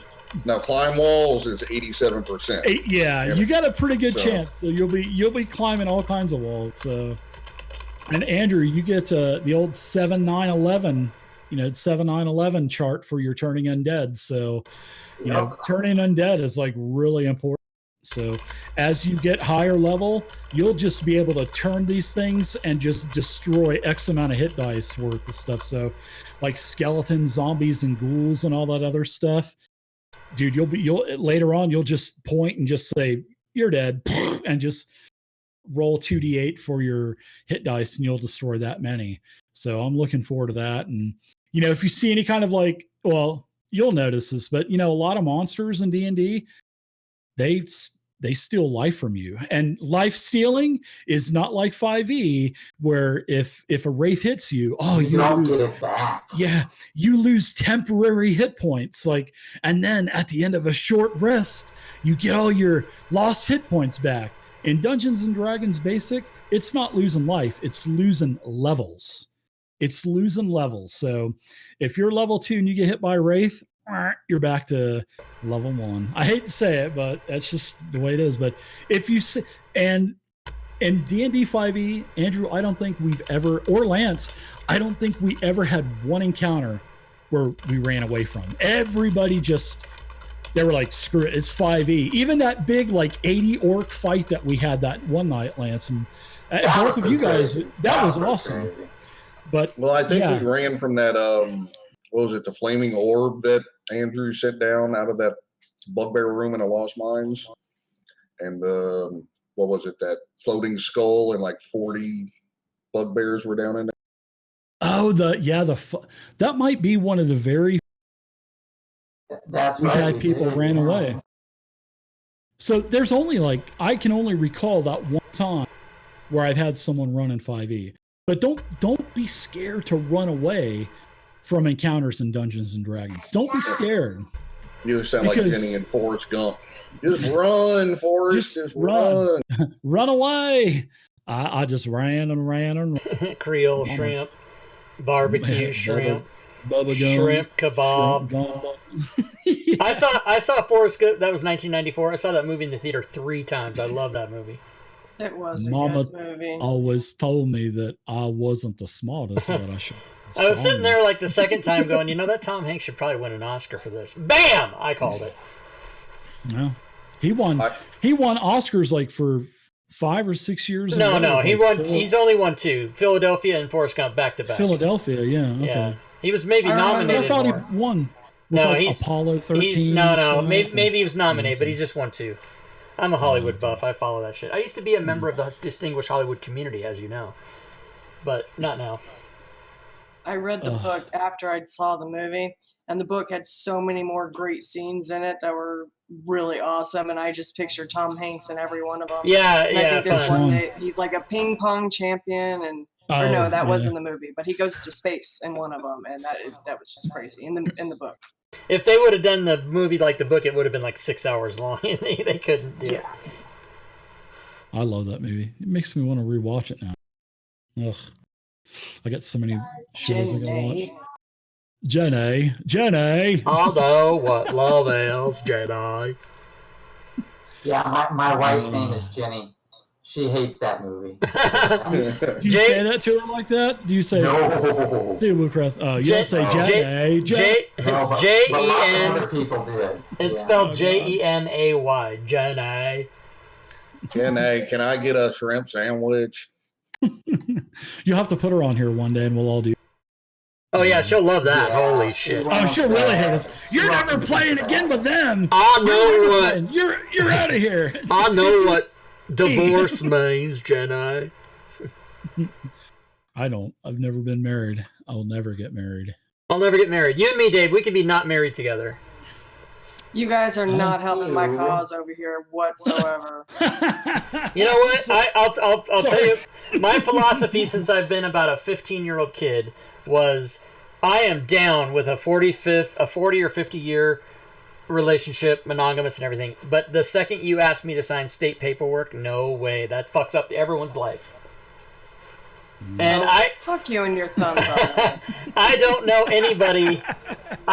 anybody who's successfully married more than 10 years. I don't know any human beings that fit that category. Well, you can count me in that category. You know me, so it's been 13 years for me.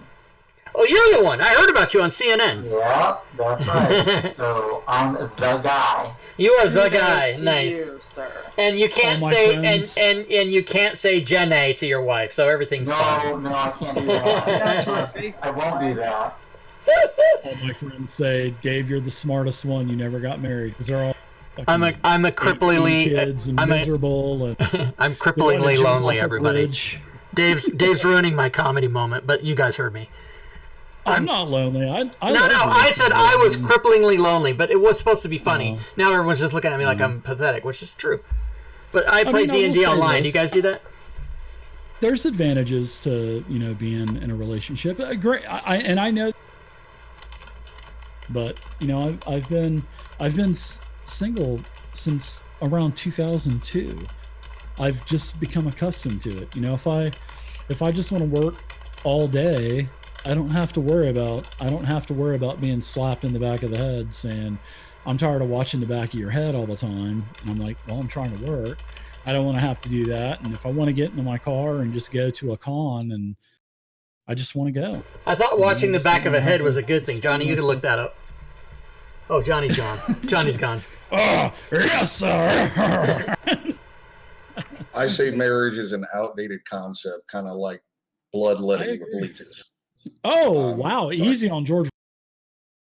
No, but it is. It's a societal stigma that used to be the thing to do based in church and everything. And now it's the way things have gotten with the law and everything. Marriage is a big mistake for people. They just don't.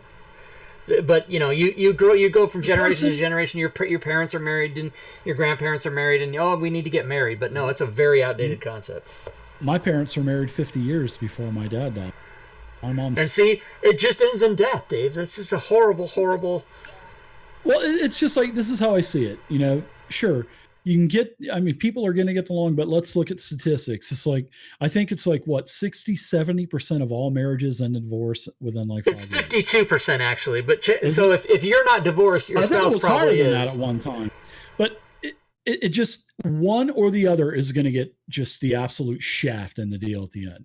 Right. One or the other. Either a female is going to get the shaft or the guy is going to get the shaft. If you don't get divorced, your spouse probably will. So that's just these are the jokes, folks. I'm not okay. He's Andrew's laughing. Oh no, I picked up on that right away. The chat says society is a mess. That's more of a generalization. That sounds about what somebody who can't find a woman would say. Oh, actually, I've I've been engaged twice. Thank God neither one of those actually came to fruition. Thank God. I would be divorced with kids now, which would just be, you wouldn't be talking to me because I'd be like trying to pay my kids. Well, my bail son's money. 23 now, so I'd be past the child. I'm past the child support point. Now, Andrew, on the other hand, I can't you afford are to get divorced. screwed, buddy. There's no way. I can't afford it. Yeah, bam. I got 5 kids. How would I eat? You have 5 kids? Oh my God.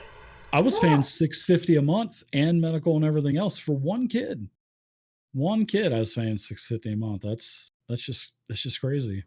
Yeah, and you're in an income tax free state, Andrew. You'd be times to men. That's for sure. What state do you live in, Andrew? I'm in Arizona. We've got income tax. Oh, yes, you do. I lived in Phoenix for 10 years. They've got income tax. Yeah.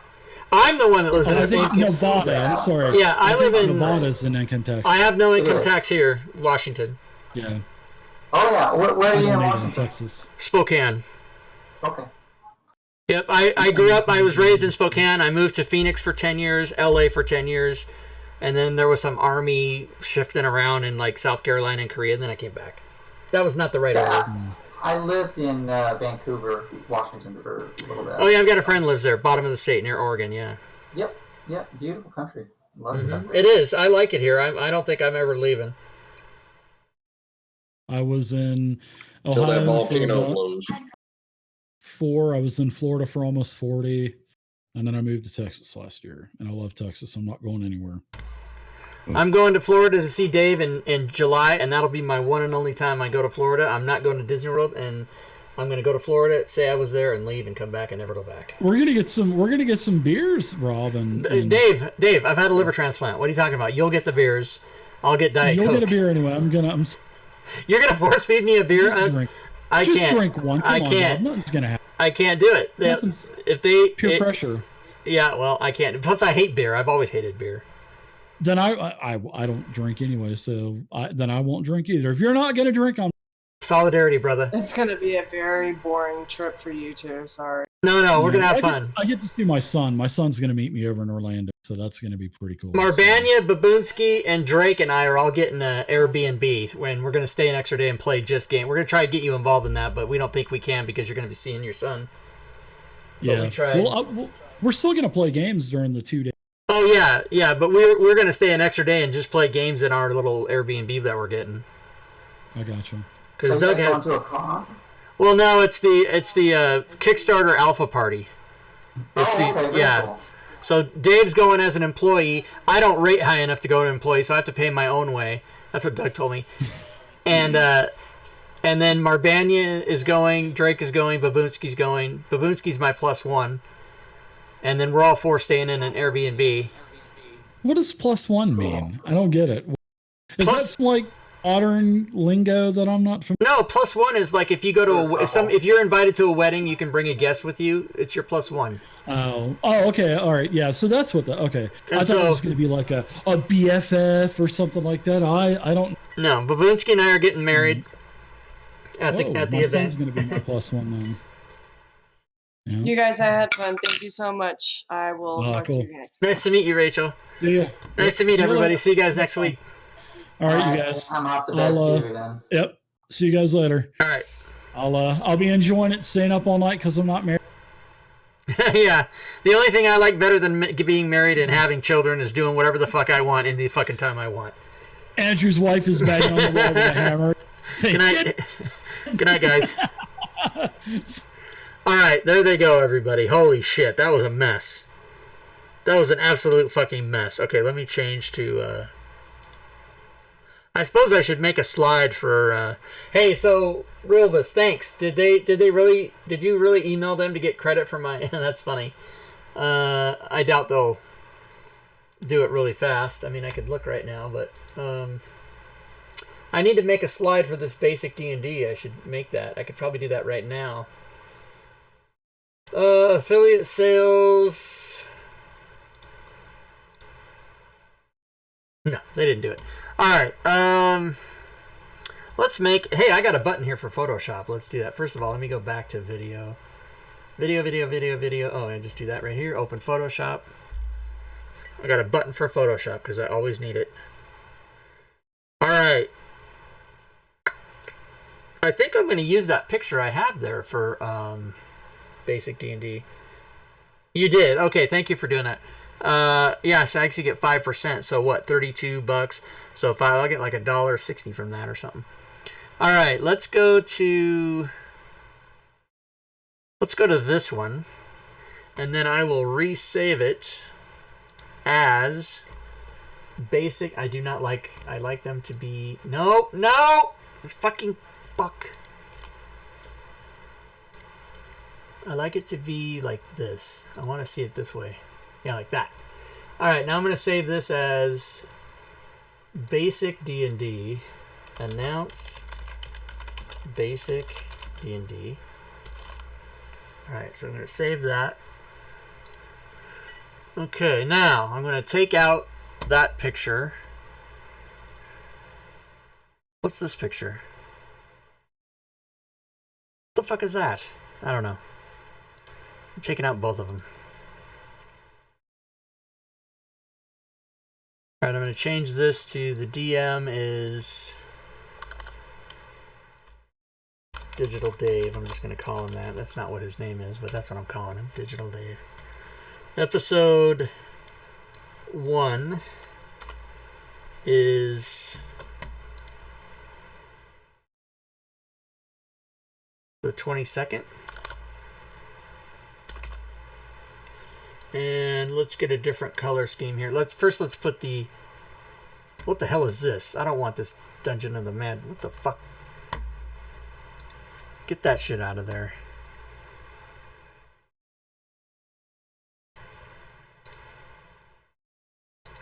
What is all this Dragon Heist crap?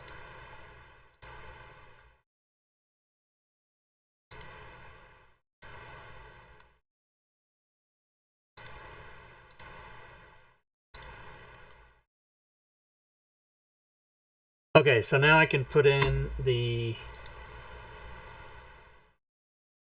I can put in that other one, which is under Pictures, D&D Art, the one I just got, this one.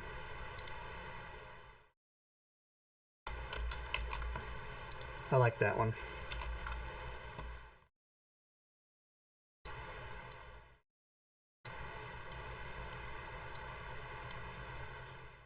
Alright, so every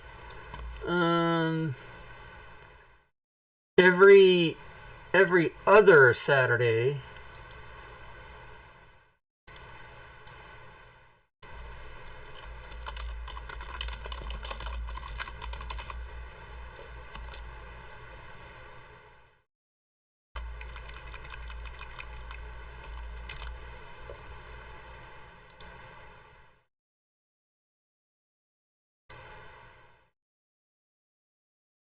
and then DM, let's try to make it so you can see. It's blocking the stairs. That's all right. Okay.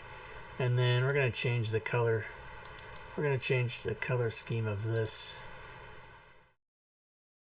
to what looks good. Maybe red. Oh yeah, that looks all right. What the fuck? Red, I said.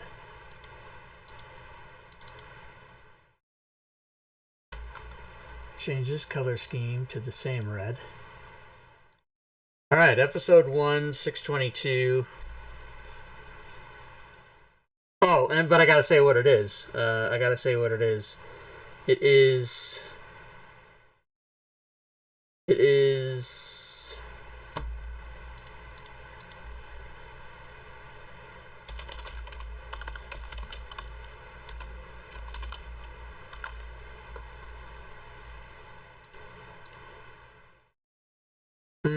I need words. I need the words basic. Ooh, oh no, that's 5th edition. I need. Alright, maybe if I take out the word basic, I can get what I need here.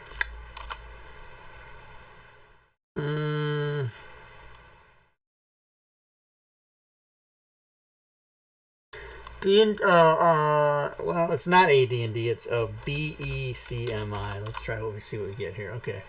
I guess that's what I need. Is there just words? Is there just only words, people?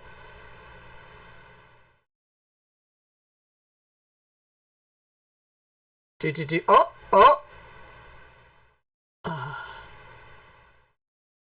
There we go. That's what I need. Okay. Keep that one in mind. I need... Oh, you know what?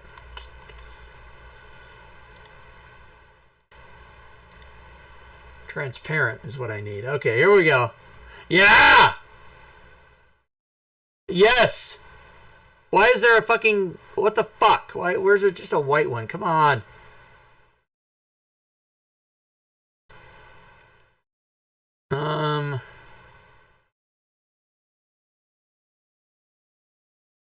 Alright, well, I don't really like... What's with the fucking red, white, and blue shit? That looks fucking dumb. Why? We are going to be playing in Mysteria. I could do that. Oh, here we go. Oh my god. Okay, don't panic. Alright, hold on. Don't panic, everybody. Holy shit, calm down.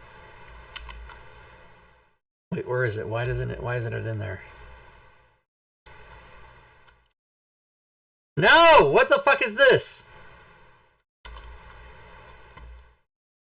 Copy image. Alright, first of all, let's close that. Alright, go back to that. Copy image. Paste. There it is, okay. Now we gotta, first of all, we gotta go over here. This always doesn't work with transparencies. You gotta do some shit like this right here. You gotta go. Nope, that's not it. Like that. Okay. So let's move that up here. Maybe like this. Move this one over to be aligned with that, like that. I don't like it. It's blocking the dragon's mouth. Let's go over here like this. Maybe a little more like that. Right, like that. Ready? Like that. Ready? Fine. It's fine. Okay, now. Can I do anything to that? Can I make colors? Can I do any kind of color shit to that? No, I don't think so.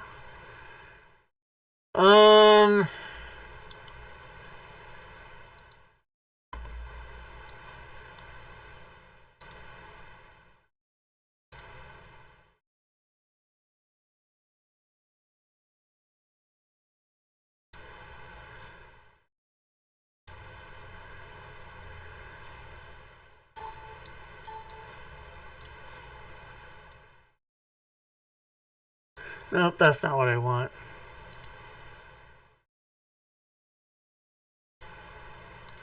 Yeah, see, I can't. I'd have to change it. Alright, I don't know. Okay, I'd have to change it in the whole fucking scheme of things. Let's just see if we get lucky on anything else. Dungeons and Dragons.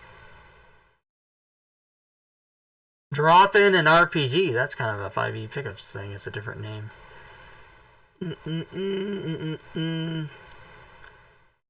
Reddit. I see what they did there. Reddit sucks. Reddit, just as a general thing, Reddit is fucking horrible. It's just a bunch of trolls that don't help you whenever you ask stuff. It's horrible. Who's that? Wait a minute. Who is this?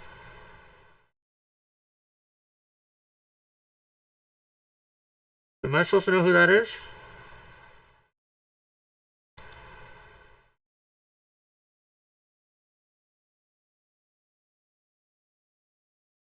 Well, whoever it is, their website sucks. I'm not even going to wait for it to load. Fuck that. See, that's how much I lose interest. I have that about the world. If a website doesn't work, it just so pisses me off. And I won't come back. Millennium Falcon. Alright, I'm going to have to maybe... Alright,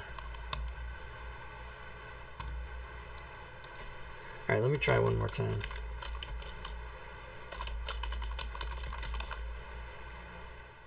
You're telling me I should just use the one I have? Ooh, I like this maybe. Oh, okay, hold on. I like this one.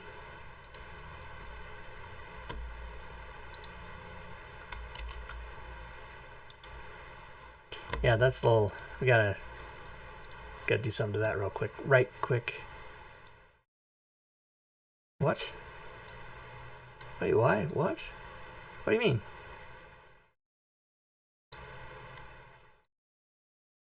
Motherfucker. See, sometimes you get these quote-unquote transparent images off the internet, and they fucking suck.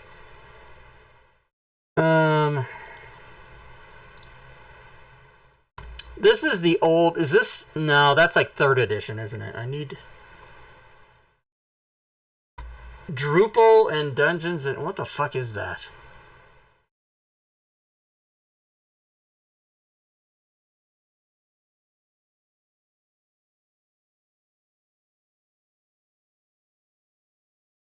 Here we go. Well... Yeah, okay.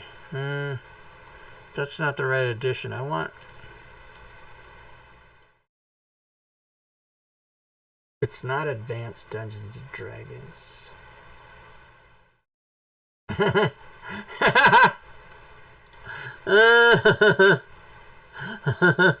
Hold on. I'm gonna do it. This is gonna be great.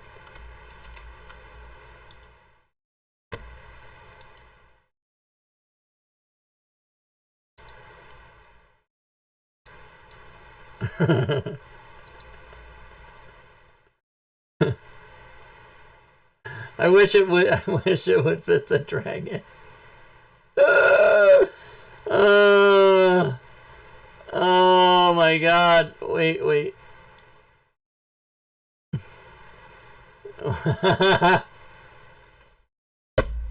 Fuck it. Oh, you gave me a link? Hold on. Oh, okay. That looks nice. Copy image.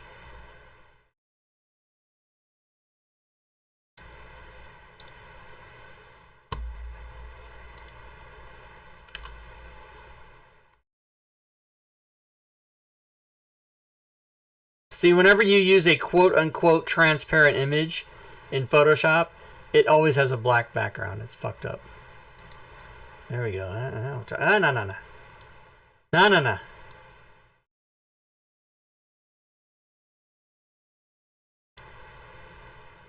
I like it.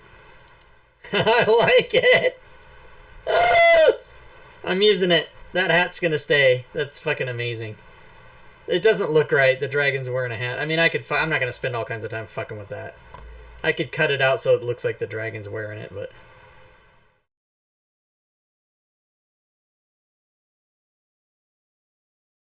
Oh, you gotta save it first and then, yeah, no. Well, it's just... saving it and then bringing it in, it takes way more time than it does to just click on it and adjust the background. Alright, save as... JPEG. Unless you're Celestian, you have to say JPEG because the P stands for photograph, so it's F, not P. But then he says nobody says JPEG anymore. You say JPG. You don't say JPG. The first fucking thing is JPEG right there. It's Photoshop. They're the authority. Yes, save it. Boom. Alright, now that I've done that, alternate Saturdays. Yeah, okay. Now that I've done that, I'm gonna go to the slides and I'm gonna slide, slippity slide. I'm gonna add this in. No. What's going on? I need to add one. Why did that not work? Oh yeah, here we go. Add file. Slide, slippity slide, slip, slide, and a slip, slap, slippy bap. Here it is. Boom.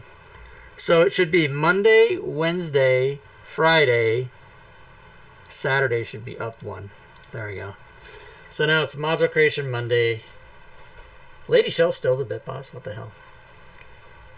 Module creation Monday. Tuesdays off. Wednesdays and Saturdays sometimes. Some Saturdays. People have to check the schedule. And then Friday. And then alternate Saturdays.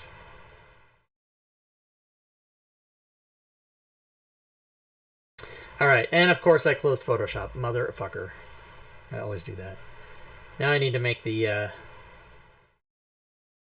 YouTube thing. So let's go back in here. Save it as YouTube. Basic D&D. Save it. And then we take this off. We take this off. I think. Hold on, let me look. I'm trying to keep consistent on my formatting here. Let's go to pictures, YouTube. Why? Show me the way I like it, bitches. Like that. All right, let's just get crazy. All right, this one is, yeah, it's just the episode number. That's it. And Fantasy Grounds is a little bigger. So okay, so it's just the episode number. So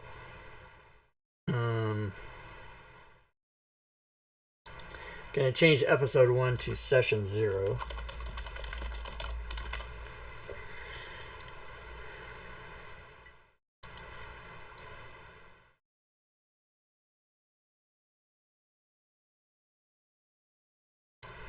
And then I'm going to make her hold the torch of the Fantasy Grounds. I don't like the new version of Photoshop. The old one used to let me have a box around it. Now I have to press Control-T to get the box. It's very upsetting. Ooh, oh no, what happened? That does not look good at all. Fuck that. That, as a matter of fact, I'm going to just delete that. And I'm going to get myself the appropriate open graphics.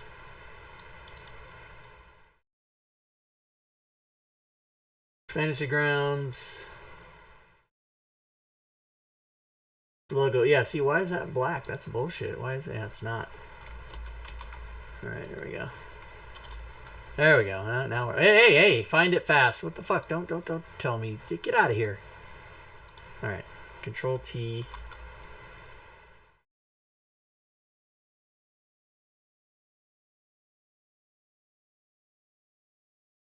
Hello, thank you for contacting us. We really love hearing from our customers. And Rob Tui is an affiliate, and the link in their Twitch connects the account with the affiliate program. They have automatically received credit when anyone uses that link. So thank you for supporting one of our affiliates, and welcome to the DMs Guild. We have also added $5 a credit on your account. Oh, nice. That's a little bit of a welcome. Well, there you go. Fucking A, DMs Guild. They finally did something nice. They didn't give me credit. Hold on.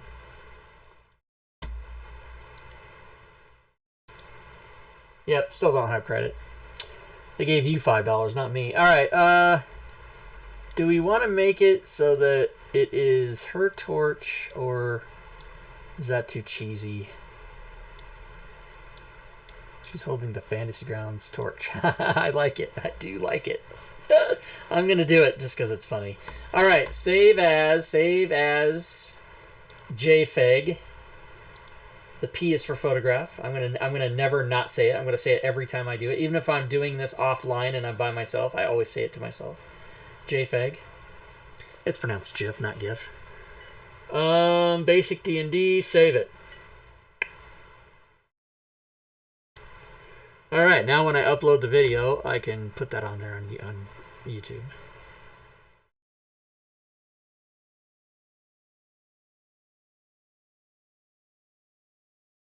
All right, so I can close this. Now I can really close this. It's true. All right, so let's go back to slides. Oh, we're on slides. Oh, you guys didn't see any of that fucking thing I was just doing.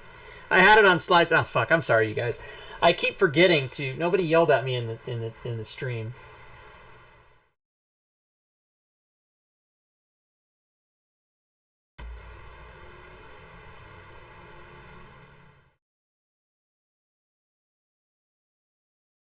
I was trying to show you guys all my work I was doing in Photoshop, and I forgot I had it on slides.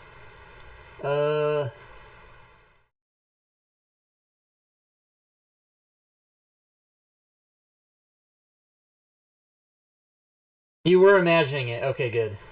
All right, so let's see. I think that's it, man. It's what is it? 11 o'clock. Holy shit! What is today? Saturday? It's Saturday Night Live. There's no Saturday Night Live. It's the summer. I have to wait till September. All right, I'll go watch another movie. I watched Old School today, or Night School it was called. Not Old School. Old School is a movie, but that's not the one I meant. I meant Night School.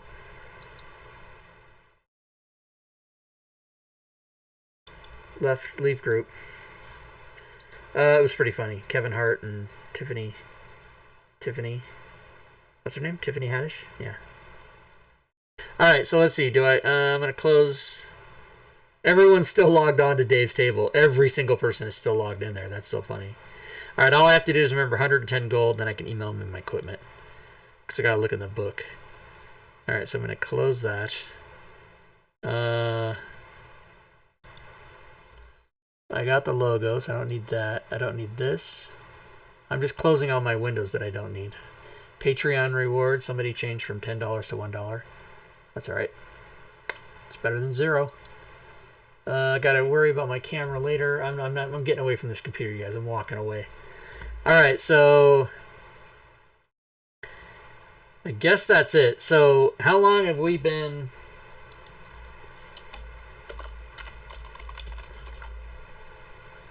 Three hours and 17 minutes. Okay, that's not that bad. Not as bad as I thought. Although I did restart the stream one time, so it's probably more like. I think I started streaming. Yeah, it's been like 4 hours. I don't know. Stream Elements and GatherBot both need to tell me what the stream time is. That's funny. Okay, everybody. Thanks for watching. I will do end of stream rewards. I forgot about that. I didn't forget. I didn't forget if I do it.